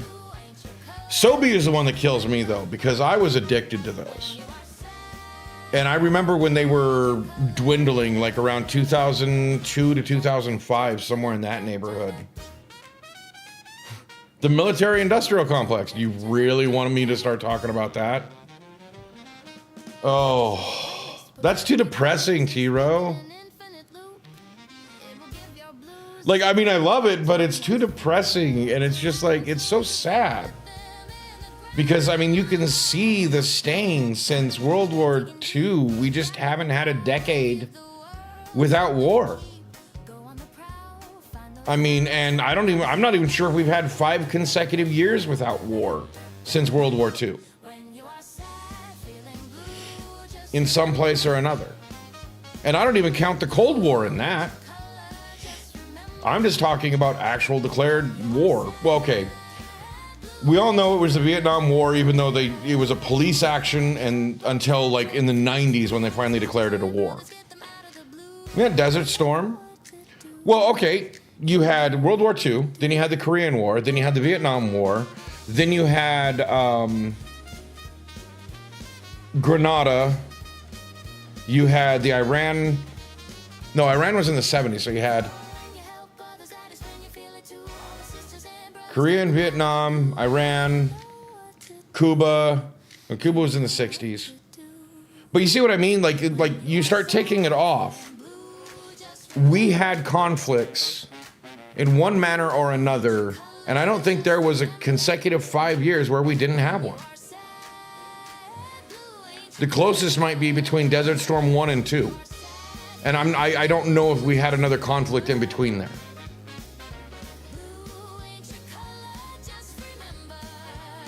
Because I think Desert Storm ended in 96, and then we got into another conflict in 2001. Like that, I think that may have been the closest to a 5-year span. You know, and there's no reason for it.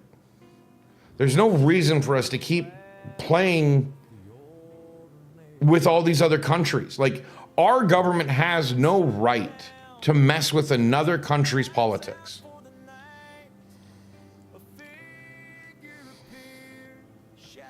Go-to fast food? Whataburger's sweet and spicy bacon burger. large size, and I add jalapenos to it. It's really good.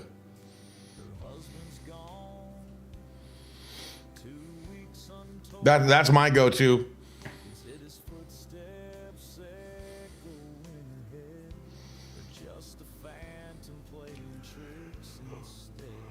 See, T-Rose already tried to divert me.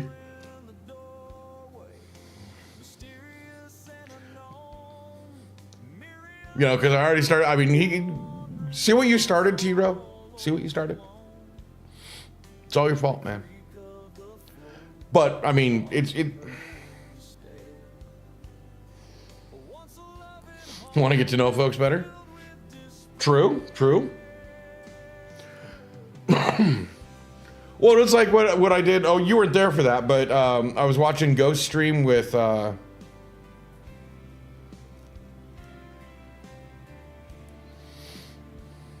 Ooh, Whataburger had a chicken fajita taco.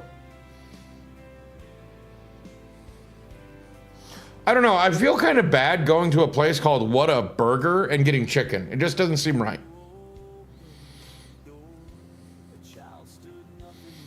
You know, I don't go to Popeye's Chicken and grab a hamburger. So why am I going to Whataburger and grabbing chicken? Like, it just feels wrong. It's like going into a Mexican restaurant asking for a hamburger.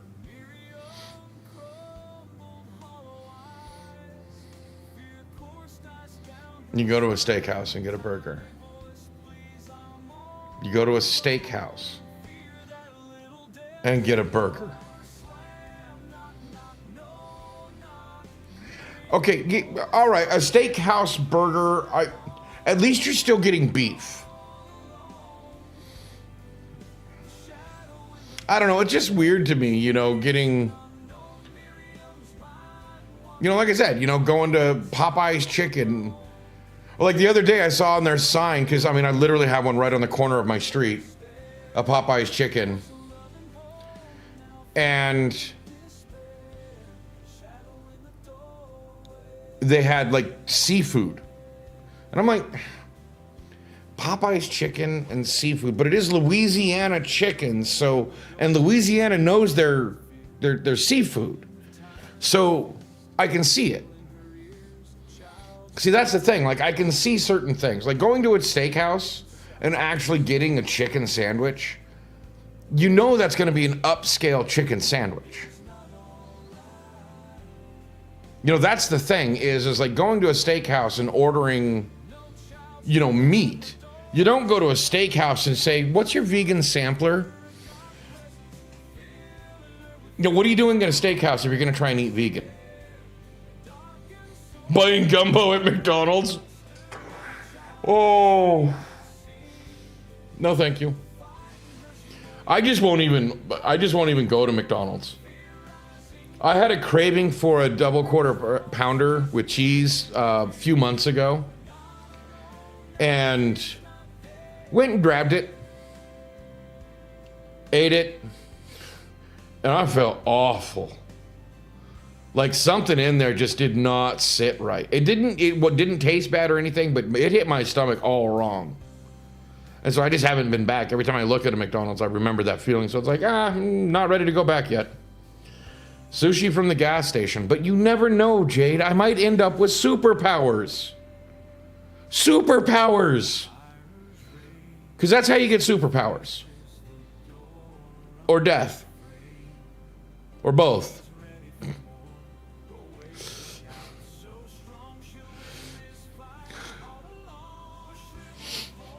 Sorry, all I remember is the Futurama gas station tuna salad sandwich or chicken salad sandwich. Ooh, I gotta watch Futurama again. I'm forgetting episodes. Gas station egg salad. Because that was the joke. Because, hey, you know what kind of eggs? Green Jeans says, sup, bitches. What's up, Green Jeans? But, yeah, zombie powers? Bet.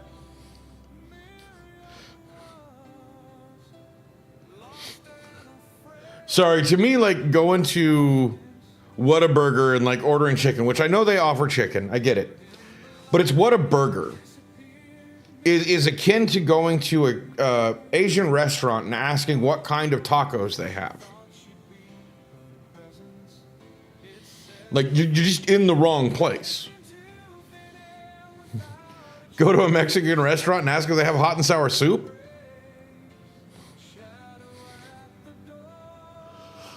I mean, it doesn't make sense to me. Just say it. You know, or going to Pizza Hut and just getting the salad. Well, when they had the salad bar, because they don't have it anymore, other than very special ones. Which, me personally, if you're going to bring back, you know, the classic Pizza Hut experience, do it. Because that's the only thing that's really going to save it.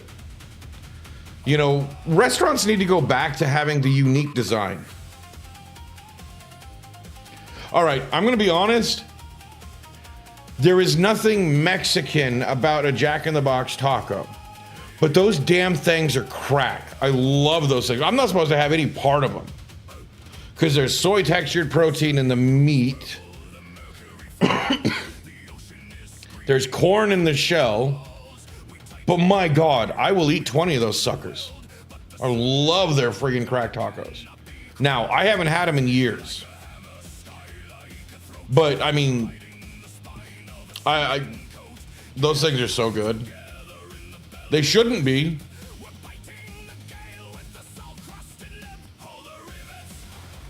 Right. Like, they're cheap. Like, okay, when the wife was pregnant with the first kid, with Ghoulie,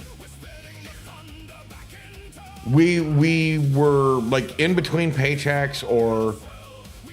No, I think I had just gotten a paycheck. And I was trying to, you know, treat her to whatever she wanted. And, you know, being pregnant, like, I think she was like 6 or 7 months pregnant. She's like, I want Jack in the Box tacos. I'm like, okay. So we go in there and she orders 40. And this is when they were, or sorry, she orders $20 worth of tacos. And this is when they were 2 for $1. So it was 40 freaking tacos. I may have ate 10 of them. She ate the rest. She had a craving. She knew how much she wanted, and she ate it. She like ate 30 of them just sitting there. Holy crap. Right. Well, I mean, they were just like the little Jack in the Box. They weren't the monster tacos. They were the mini ones. Yeah, Burger King tried to sell the same company kind, but because they don't have the same kind of grease that they deep fry them in as Jack in the Box, they didn't hit the same. But man, those were so good. Like, and I don't consider those like a Mexican taco. It is literally a corn tortilla shell wrapped around meat and cheese and salad, or yeah, and lettuce, and with their hot sauce. You know, and they're picante. And that's pretty much it. You know, that's how much it has in relation to a taco. All the essential ingredients are there to a Mexican taco. But Taco Bell had more authentic tacos. No, God, no, I hope not. Because those are not Mexican. Like, Jack in the Box tacos should be pronounced taco. Taco. Like, you know, when somebody calls it a taco, you're getting mayo in it. You're getting mayo in your taco. Oh my God. You know, it's so bad sometimes, like, because the adaptions of food is like, yeah, it's good, but there's no authenticity here. And you are absolutely correct. There is nothing like authentic Mexican. You know, I grew up around authentic Mexican food. We had a little, I think she was Venezuelan. Old lady. Well, okay, I was like 10, so she could have been like 60.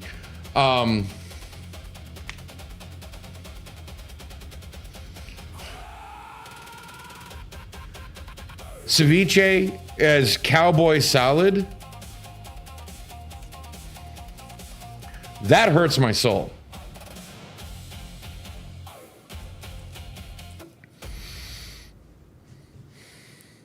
It hurts because, yeah, you kind of have it right, but you're all wrong. That's like saying the Antarctic is just the exact same thing as the Arctic. Well, okay, yeah, they're both frozen wastelands, but agua fresca, I have heard it, but I'm not familiar. Is that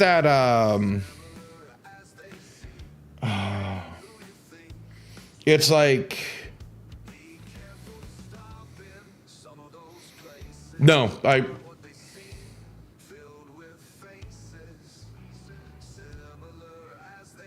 don't you wanna aqua fresca? Ouch, Ghost. That hurts me, Ghost. Stop.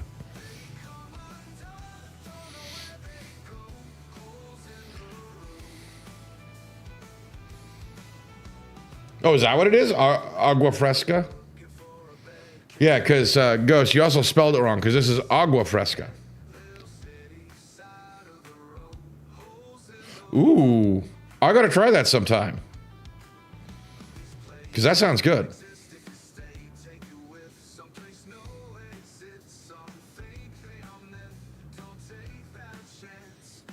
Sorry, when I hear spa water, that does not sound like something I want to drink. That sounds like those people that put a cucumber in water and say, I'm healthy.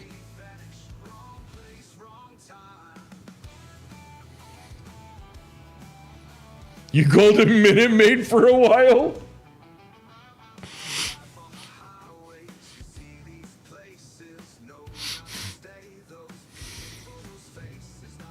Bro. Like, just to give you an idea, Gossip, I've had so many different kinds of Mexican food. Oh, Minute Maid sells it. Okay. Well, okay, there's fresca versus, like, I think what XO's talking about is a more traditional drink of agua fresca. But I've had so many different things. I don't know the name of it. Like, my buddies once gave me this soup that had, like, limes in it. It was very red. I think it was either shredded chicken or shredded pork. And you, like, squeezed fresh lime. I can't remember. It reminded me of having pho, but a very Hispanic flavoring to it. So good. You know, and how, you know, they serve you, like, the broth and the basic stuff, and then you have, like, this plate of stuff you can put into it. And it's served like with a few tortillas. You eat most of the soup with a spoon, but like when you get towards the end, when you want to get the chunks up, you dip the tortilla in there to get the chunks. Like you're also making like a weird birria taco a la fresca. You know, I don't know what to call that, but it was so good. You know, and that was out of the back of a truck. Food truck. It wasn't like somebody just brought it in a cooler. You know, we used to order that from a food truck. Then one of the guys my dad used to work with. Oh God, I need birria again. But I'm out of tortillas. Of course. See, XO, you say that I do a lot, but like half the time you just pull this shit out of your ass. Oh, I kind of miss working in a food truck. See, that's cool shit. That's stories. You know, I mean, you just pull this kind of stuff just every once in a while out of your ass. Like, oh yeah, I do this. I've done this. Yeah, when we first started talking, you're like, man, you've done so much. And it's like, yeah, but I keep hearing what you do. Or like Infinite talking about, you know, oh, I've lived here. I know a little German. I've done this. It's like, you guys have done just as much as me. You just don't see it because it's your life. You lived it, so it doesn't seem like that much. Like, everybody's done things that other people haven't. Oh, your parents owned it? Oh, that's even better. No wonder you love to cook. Please tell me they're the one. They're like they made it successful enough that they actually bought their own restaurant, and now you guys run your own restaurant somewhere. Please tell me you're one of those success stories. Because if you are, that's awesome. I knew a buddy I went to high school with that his parents did that. Oh, I'm sorry. Yeah, buddy, his parents ran a taco truck. Oh, that's sad. Yeah, they started from a taco truck. See, this is the funny part, gossip. They were ingenious. So they started from a taco truck. They saved up their money and bought a tour bus and upgraded from there. So now they had a seating restaurant, because in the back where like the bedroom was, they converted that all into the kitchen. And the front half to where the, up until the driver was just small tables you could sit at. So you could sit like 4 people at a time, or 4 tables at a time. It wants your soup. Right. Oh man. I love homemade tortillas. I need to learn how to make them, but I need to make flour tortillas because I can't have the masa. And honestly, flour rolled tamales are good. I like them.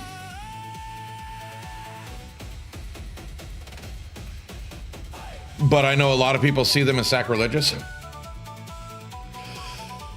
So are we gonna hang out for another hour, guys, or am I Yeah, literally my next door neighbor, my best buddy, his mom would homemade tortillas right before dinner. Every time, I came over, I could still smell that. Oh, cast iron tortilla press. You have a good night, Jade. Yeah, I can only really have flour tortillas.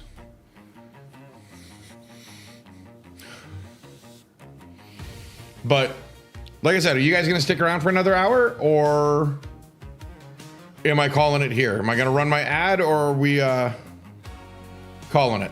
Because I know people have jobs, work, stuff in the morning.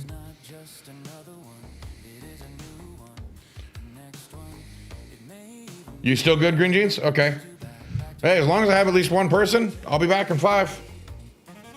I'll run the ad. Anybody else leaving so I can say goodbye to everybody who's leaving? Or are you guys gonna still be here when I get back in 5? How can you be tired, T-Row? Didn't you sleep on the... I'm sorry. I'm sorry. I'm being a butthead. Don't mind me. But I'll be back in 5. If anybody leaves in that time, have a good night. But I will be back in 5.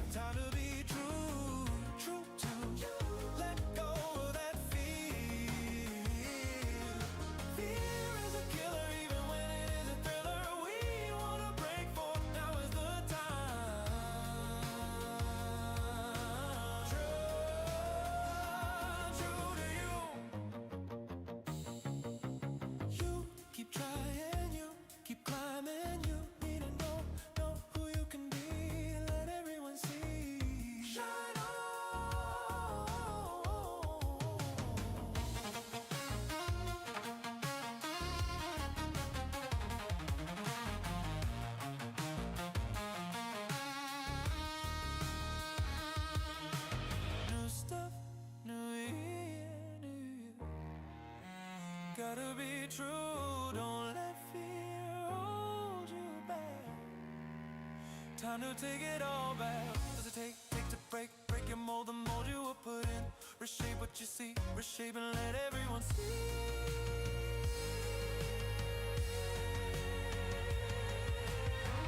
New stuff, new you. Time to get into the clear, time to be true to you. Let go of that fear. Fear is a killer.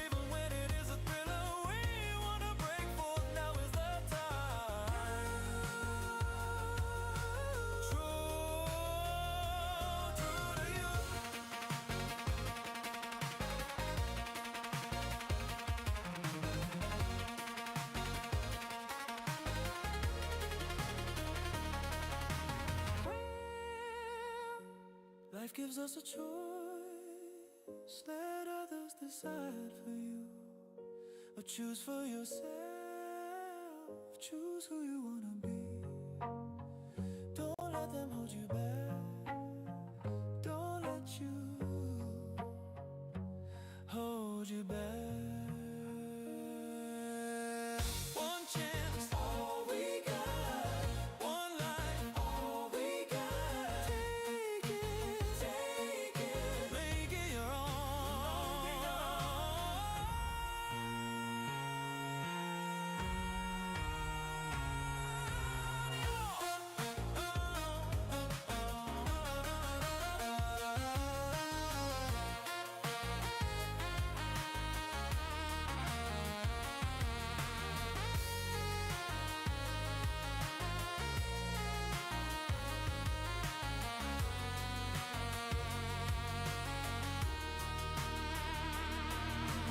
New stuff, new year, new you.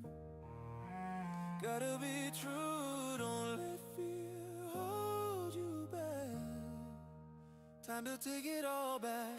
New stuff, new year, new you. Time to get into the clear. Time to be true, true to you. Let go of that fear. Fear is a killer even when it is a thriller. We wanna break forth, now is the time. True to you.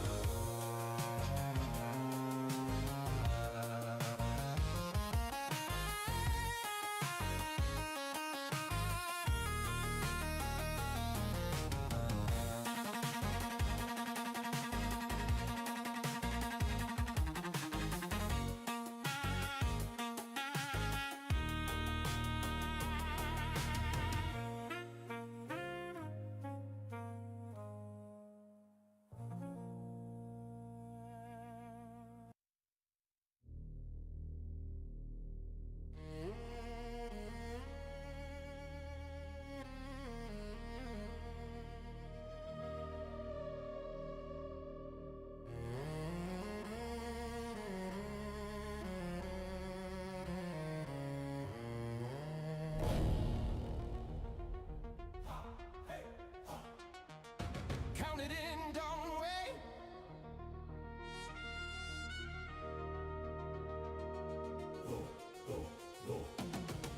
This room don't hesitate.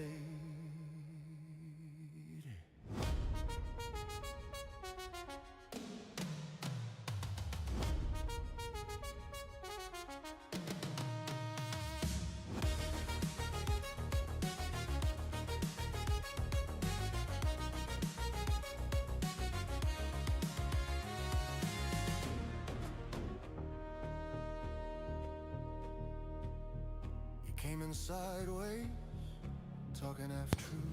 And I'm back. Dragging old names they handed to you. Doing better now that you're charging?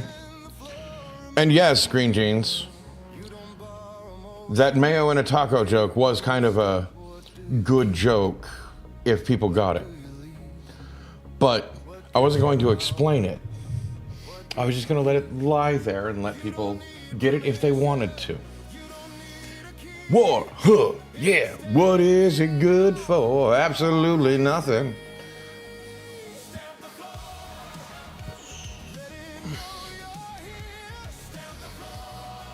But yes. Oh, and Green Jeans, I thought of something we need to develop. We need to develop the most whitest Mexican food we can make. And that's chorizo in a churro. And we call it a taco dog.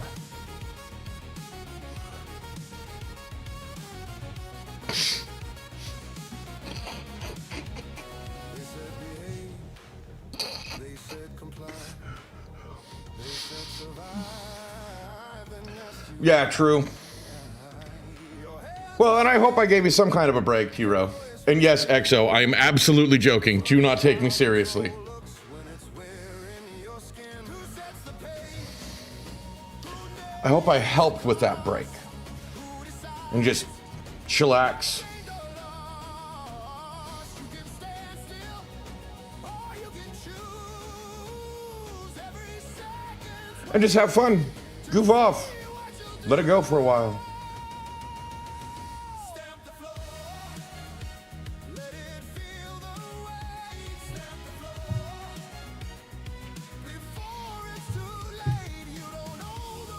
Gross. Although, that really depends on the form of tres leche. You're surrounded by evil. Oh, come on. Come on. We can come up with like...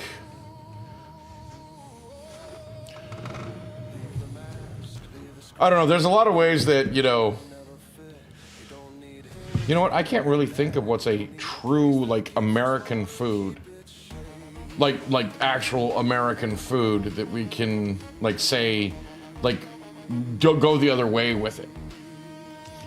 Because, I mean, Americans make some weird-ass combos that end up working sometimes.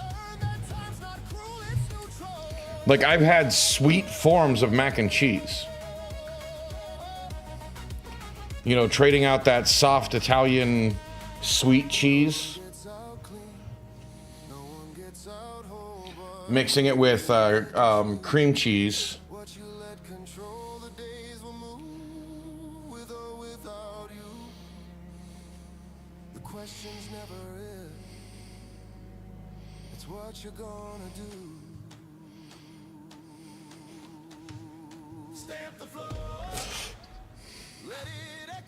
Oh. Actually, Green Jeans, I have a better idea. And Gossip, you may actually agree with this idea of what to fill a churro with. Sweetmeats. Like,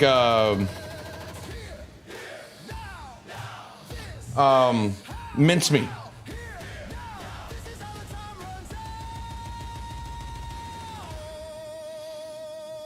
You know what I mean? Like a mincemeat pie. You take that filling and fill it in with the churro. And with that cinnamon and sugar with the churro, that might actually be really good. Yeah, traditional sweetmeats.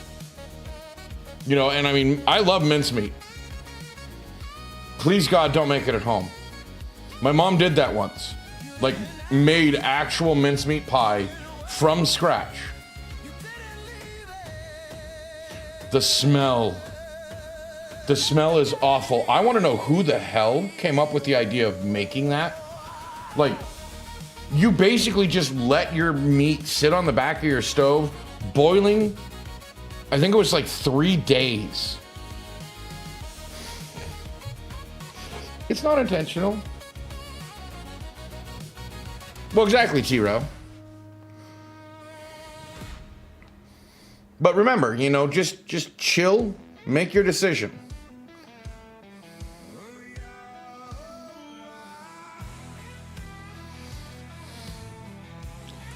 You know, don't rush.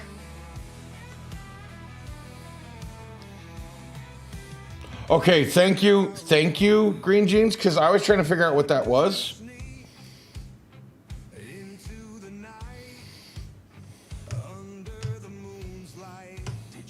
Watch me.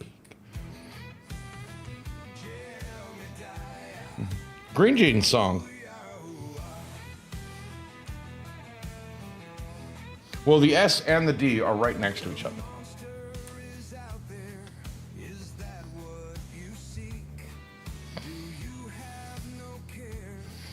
Watch, I'm just sitting here rocking out and I forgot to actually let you guys listen to the music.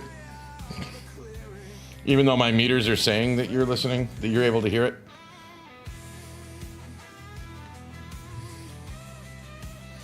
But anyway.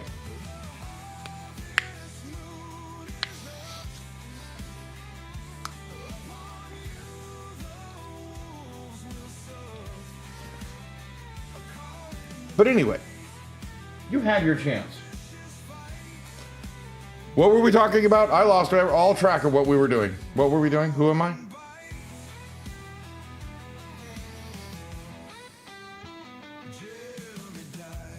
History of figgy pudding. Honestly, the history of ketchup I find absolutely hilarious. Because it originally wasn't made with tomatoes.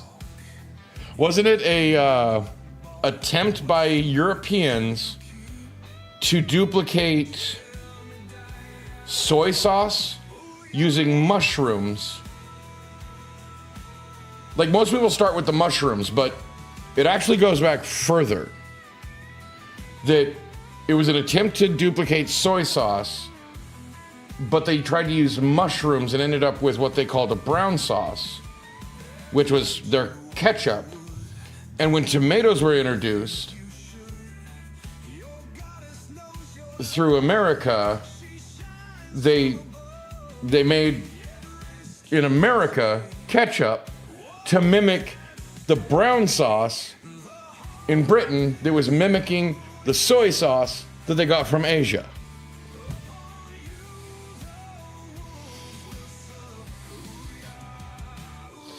And now in America we use mushroom gravy, which is basically the brown sauce that Britain used to use. I love the history of food. Food is really interesting. Some foods I'm going, so how hungry did you have to be to figure out that was edible? Or how the hell did you figure out that was the way to make that edible? Like, what is it? Cashews. How many people died before they figured out the process for getting all the toxins away from cashews? I mean, because cashews have this big fruit, and then it's just this little seed at the bottom, which is what the nut, the cashew nut. They're like, look at the big fruit, and like, nah, we just want to eat this little bit at the bottom. Oh, that killed that guy. Well, what if we wash it a bit? Nope, still killed him. Like, there's a whole process to it to make cashews edible. And I think people still die when trying to figure out how to make them. That was weird. Did you guys lose me at all?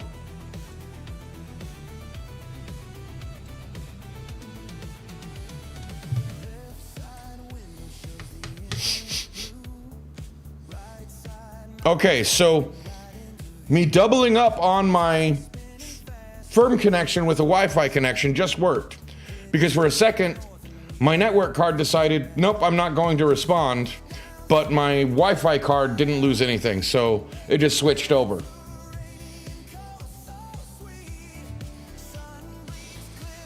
I just like watched in the corner, you know, my little meters over here, and it went from Wi-Fi back to straight signal, and I'm like, did I have issues?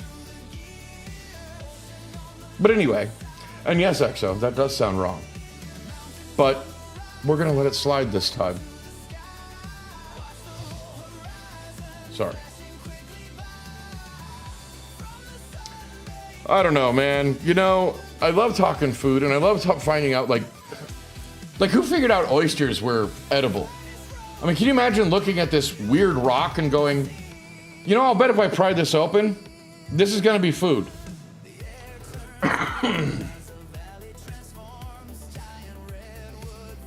Okay, watching otters, yeah, that does kind of make sense. Well, I didn't think about that. But again, how hungry do you have to be that the river rats that you're watching, and you watch them eat something and you're going, yeah, I'm gonna do that. Wouldn't I just eat the river rat?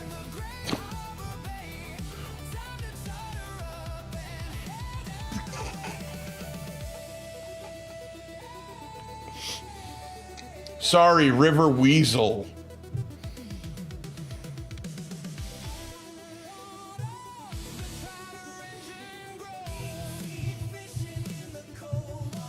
It's like raccoons. Raccoons are just cats from the wrong side of the tracks.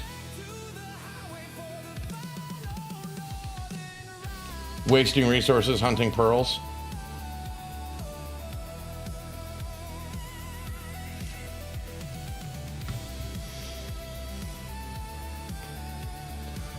I like how Gossip didn't even respond to the river weasel joke. I'm losing my touch. What do you mean wasting resources hunting pearls? Why didn't we just train the otters to hunt the pearls for us, let them keep the oyster, and we just keep the rock that they can't eat? Planning for your dog's birthday? Or was it spelled that way because that's somebody's nickname?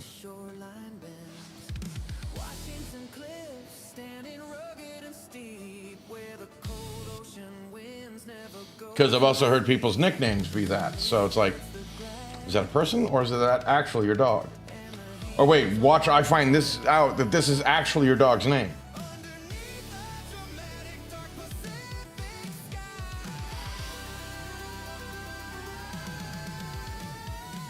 Okay.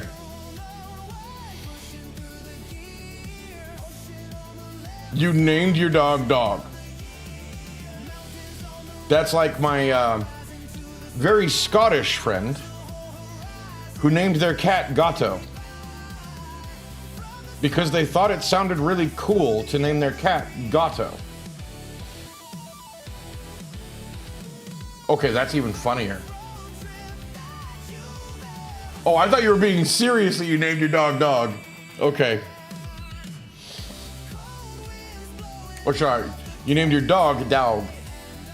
But no, I had a Scottish friend that literally named their cat Gatto. Now, there's a rabbit run here to explain this because they didn't know any Spanish whatsoever. They're Scottish. They used to play the video game Chrono Trigger. And in Chrono Trigger, there's this cool robot that they named Gatto. So he named his cat after a robot that, if I remember correctly, Gato happens to be Spanish for cat. I hope I'm right on that one. Otherwise, this doesn't make any sense whatsoever, and I've just told a big story that makes no sense. Because I thought it was funny. Because I remember giving him a hard time.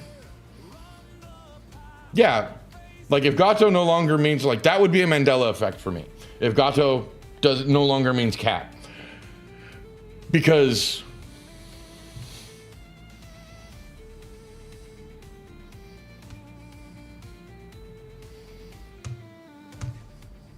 I'm waiting, Greenie, because I know this is a bad joke.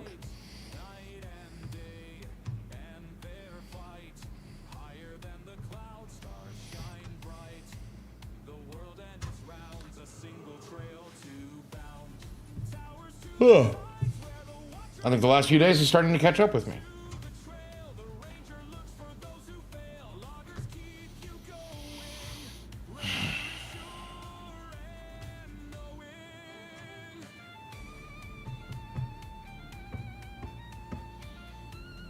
Not your best effort, Green Jeans.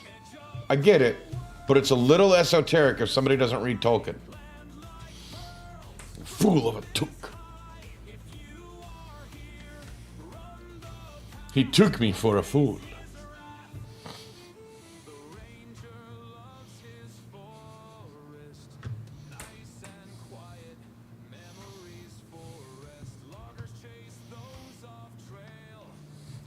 But yeah, you know, and I love multilingual puns. If you can get them, get them.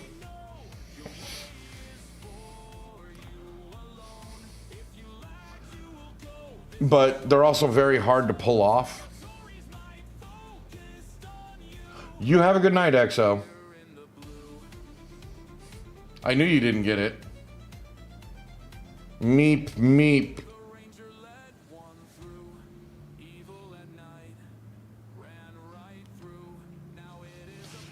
Meep, meep.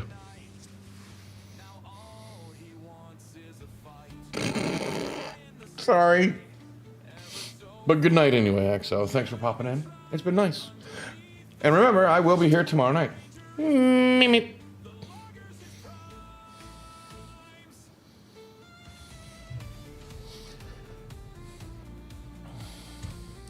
But anyway, what more do we want to talk about? I think I'm running out of steam. or at least running out of ideas. What do we got? What do we got? What do we got? The Chick-fil-A thing still bothers me because I would have swore it was the other way around. Downloading repo.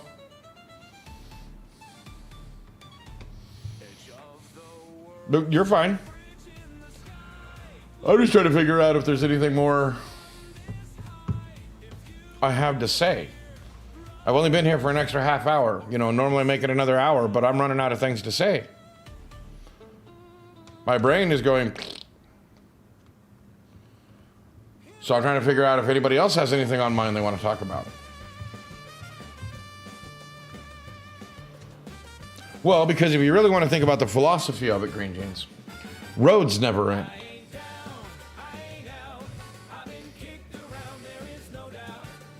Yeah, there's a lot to talk about, but not necessarily on stream. Very true. See, unlike most people, I know that there are things that, you know, on stream, it's a public forum, and sometimes there are subjects that you just don't talk about in public. And it used to be religion and politics, but that seems to get so much rage engagement that... See, and this is why I fear that I'm not very engaging, because I'm not here to, to clickbait or to rage bait people into watching my streams. I generally attempt to find solutions or at least reasons for things that are going on so that people can understand. Hi, babies. Yeah. Yeah, don't worry, T-Rose. She wasn't completely scarred. She was just avoiding you. Basically, as soon as I came home without you, she's like, okay, I'm free.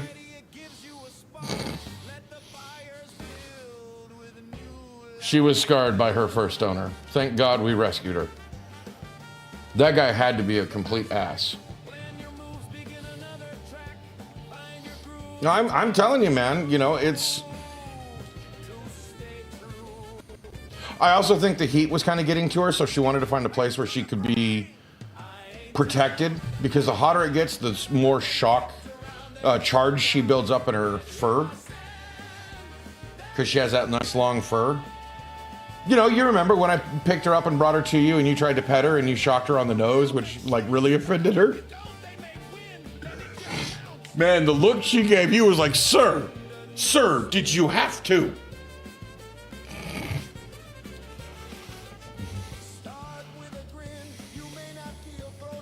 It's like, well, yeah, I mean, road construction is, oh yeah, and I heard it. It was a big charge. And it was totally unintentional. He was just going to pet her and it was just like, zap. I mean, even he jumped back because it hit the tip of his finger. But yeah, I mean, road construction never ends because, well, they keep getting paid to do it. That's why. Kicked around to the knees, no doubt. But here I am. That is the plan.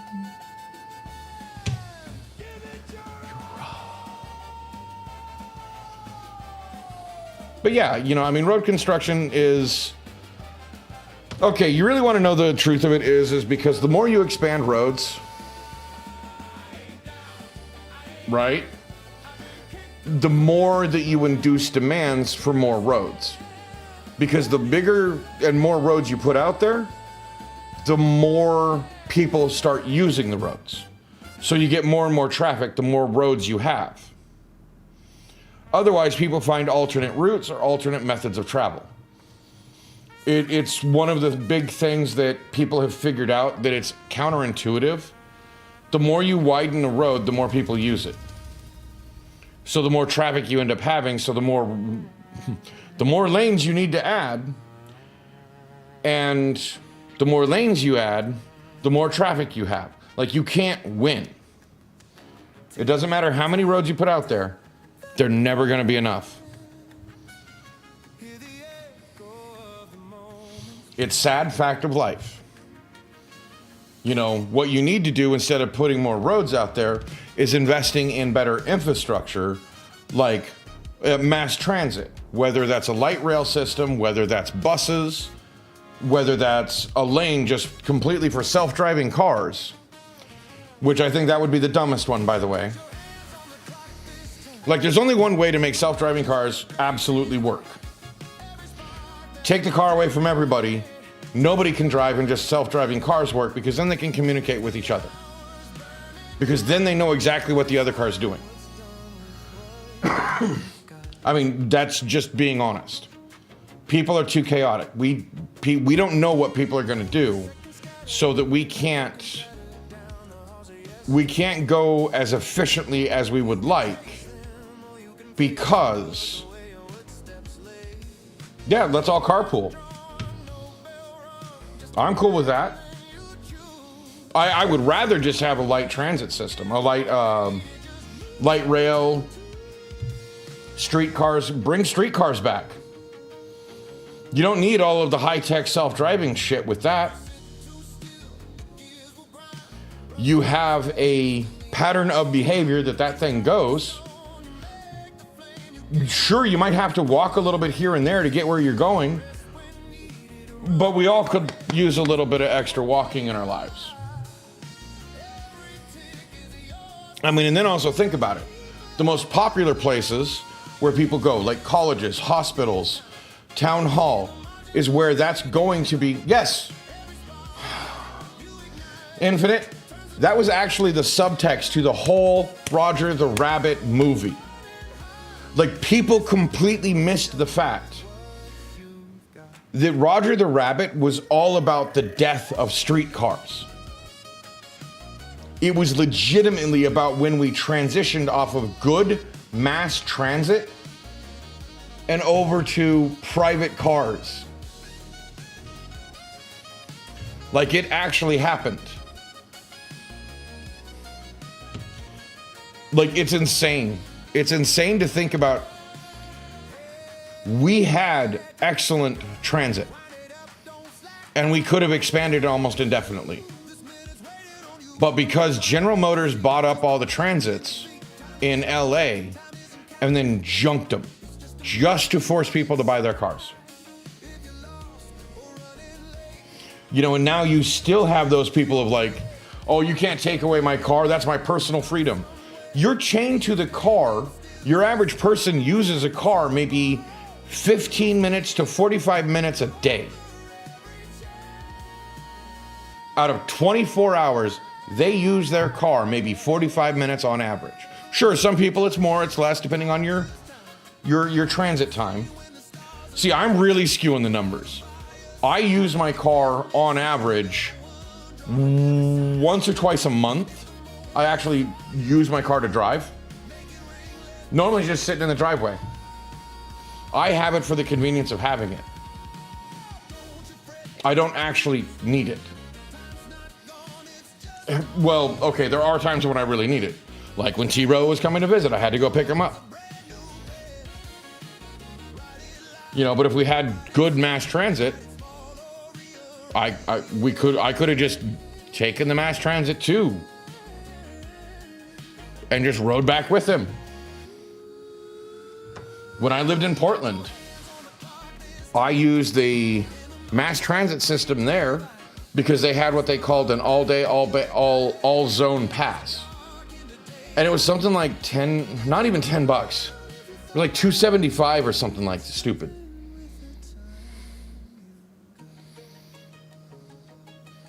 Listen to tunes or chatter? Mostly chattered, but we did listen to tunes a bit, and then we'd think about things to talk about. But see, I'm so conceited that I mostly listen to my own music all the time. Because I found that once I've cut myself off of regular music and now going to go back to what I used to really like, I don't really like it anymore. Like, it just... Like, I broke that... Yeah, we had a lot of good conversations. Like, breaking that habit really did something. Because I spent probably close to the last year just mostly listening to my music. Other than, you know, like, Gunship, Miami 1984, retro wave stuff. I really like retro wave stuff. Like, I listen to that not just on stream, but I also listen to it in my own time. Carl Casey. I listen to stuff that's not feeding into the record recording industry. I listen to music that's not cookie cutter, the same thing over and over again with slight tweaks to the music. And once I broke that habit pattern, and then I tried to listen to more poppy stuff, it doesn't sound good to me anymore. I have 45s? No.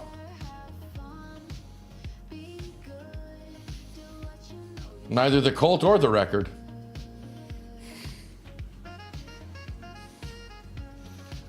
But what do you mean 40? Why would you think that I have a record player? At least I assume that's what you're asking when you ask for 45s.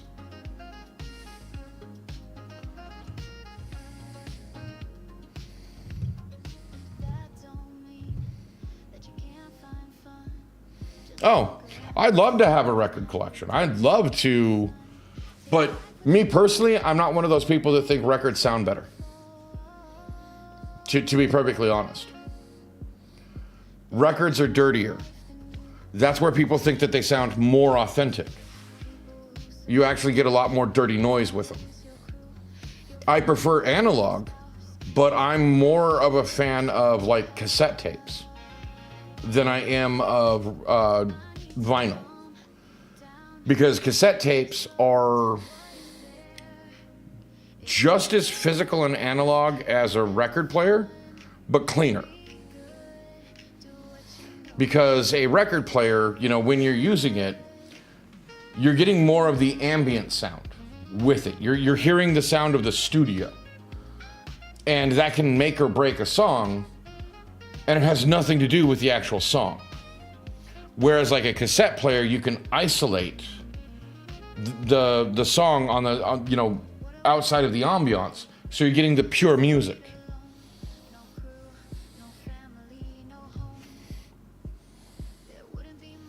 Sorry, I did do my research. I'm not as big a fan of digital because it sharpens the corners rather than where you get the round sign. When you listen to CDs, it's more chopped. But we're getting better at our resolution of the frequencies, so they're getting more rounded with compression and stuff like that, causing most of it. But I think we've actually cheapened the sounds, like earbuds. Most music through an earbud sounds decent, but when I switch over to these, when I'm actually just sitting back listening, because these have much better fidelity, there's a huge difference of that all-inclusive sound. Or when I just use my speaker over here and just blast it. Yes, I probably listen to stuff way too loud, just ask T-Row.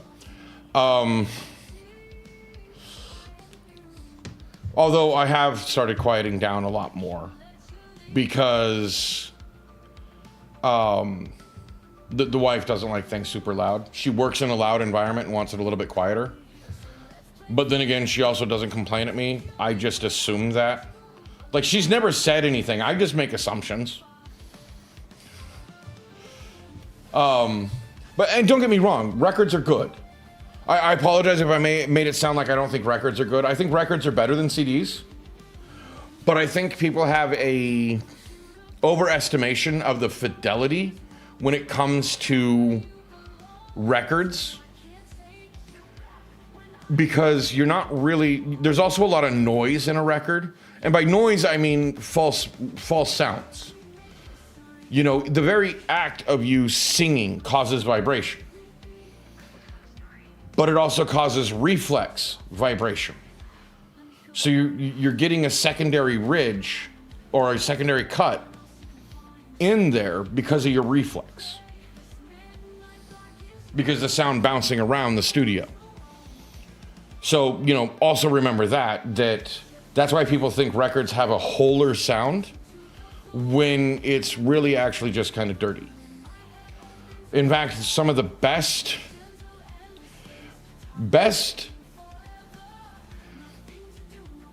recording medium we ever had never took off.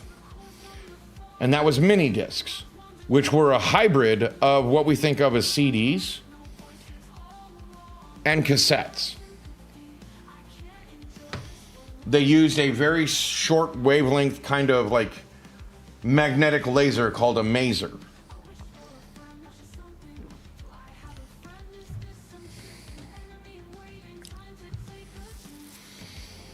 And mini discs could be re-recorded on several times. The thing is, Maser, I barely know her. Our USB sticks are a better recording medium, are the best recording medium we've come up so far, because it can take any one of the formats. You know, you can upload a record audio onto a USB with all of its whole sound. You can do the same thing with a cassette tape, all that, and you can do it in a codec called FLAC, which is like frequency lossless audio codec or something like that, which it's a huge file type, but it's not compressing the audio file at all. Like, I hate to tell people, but MP3 is actually worse than WAV files. And WAV files were invented in the early 2000s, something like that. But WAV files are a lot closer to lossless audio. It's what I do all my music in, is a WAV file before I, transfer it into a MP4 format. And now I can't transfer it into an MP4 format. Now it has to do Apple codec, which I hate, but Linux doesn't have the rights to use MP4, which I didn't even know was a thing. I didn't know that operating systems needed the rights to use certain formats. And so my music probably has better fidelity than it ever did before, because I'm giving YouTube a lot bigger files than I used to. I used to give like a 2 to 5 gig file depending on what I did with the video, quote unquote video of the song. Now I'm giving like a 10 to 15 gig file. For an album, and now it's like a 2 gig file per song. So this one that we're listening to right now, Bethany Blues, it was a MP4 format. You can hear that. Let's see, where are we? So Bethany Blues, you can hear it. I don't know if you can hear it, but it's a little flat. Let me turn it up a little bit for you guys. It's a little flat. I don't know if you can catch that, but it's a little flat. It doesn't seem to have like a whole sound.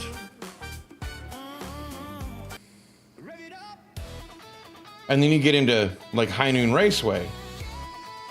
You hear how it's more open when you're listening. Like the audio isn't so clipped. You're actually hearing this like more open area. And maybe I'm just, it's what I'm hearing.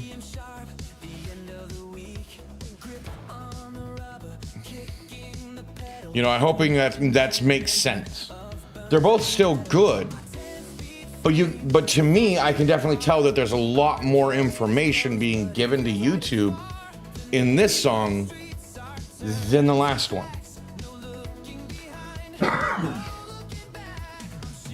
But maybe I just hear it because I mess with it a lot. I hope you guys, I hope I'm not just like talking out my ass here and you guys are just going, well, I don't know what he's talking about.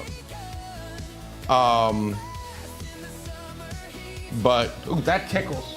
Hi, baby. No, I'm sorry, I didn't mean to scare you, but your nose on the back of my calf scared me. It's hard to explain But just, I'm giving it more information, so when YouTube compresses the song down for better transmission, well, I accidentally, because I twitched, I scared her, she ran off. But I'm giving them more information, so when they compress it, they're compressing more information, so it's actually better fidelity overall. I'm sorry, baby. I didn't mean to scare you. And you're like, I don't care. Yeah, you kind of startled me. I walked away. But, you know, I don't know if you guys even care what I'm talking about. Or if you just sit there learning like, oh, I didn't know that. But for me, it's just like, these are the things I learned. But yeah, I actually think I'm gonna call it a little early. My brain just turned to mush. I realize I'm like repeating myself. So maybe I'm like at the point where I just need to say goodnight before I say something even more stupid. I hope you all had a wonderful time. And I hope to see you here tomorrow night. Gonna do some drawing. And don't forget on Friday, it's Arc with Ghost. You know, that's not as much fun to say Arc with Mark. It's Ghosts Arc with Mark. So that's funner. Okay then, have a good night. Geez, Green Jeans, I didn't mean to be rude about it. You didn't have to be rude about it.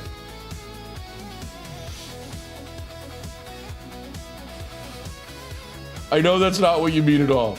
Understand, I'm making a joke. But it's like, okay then, have a good night. That like gives me the same energy as I said good day.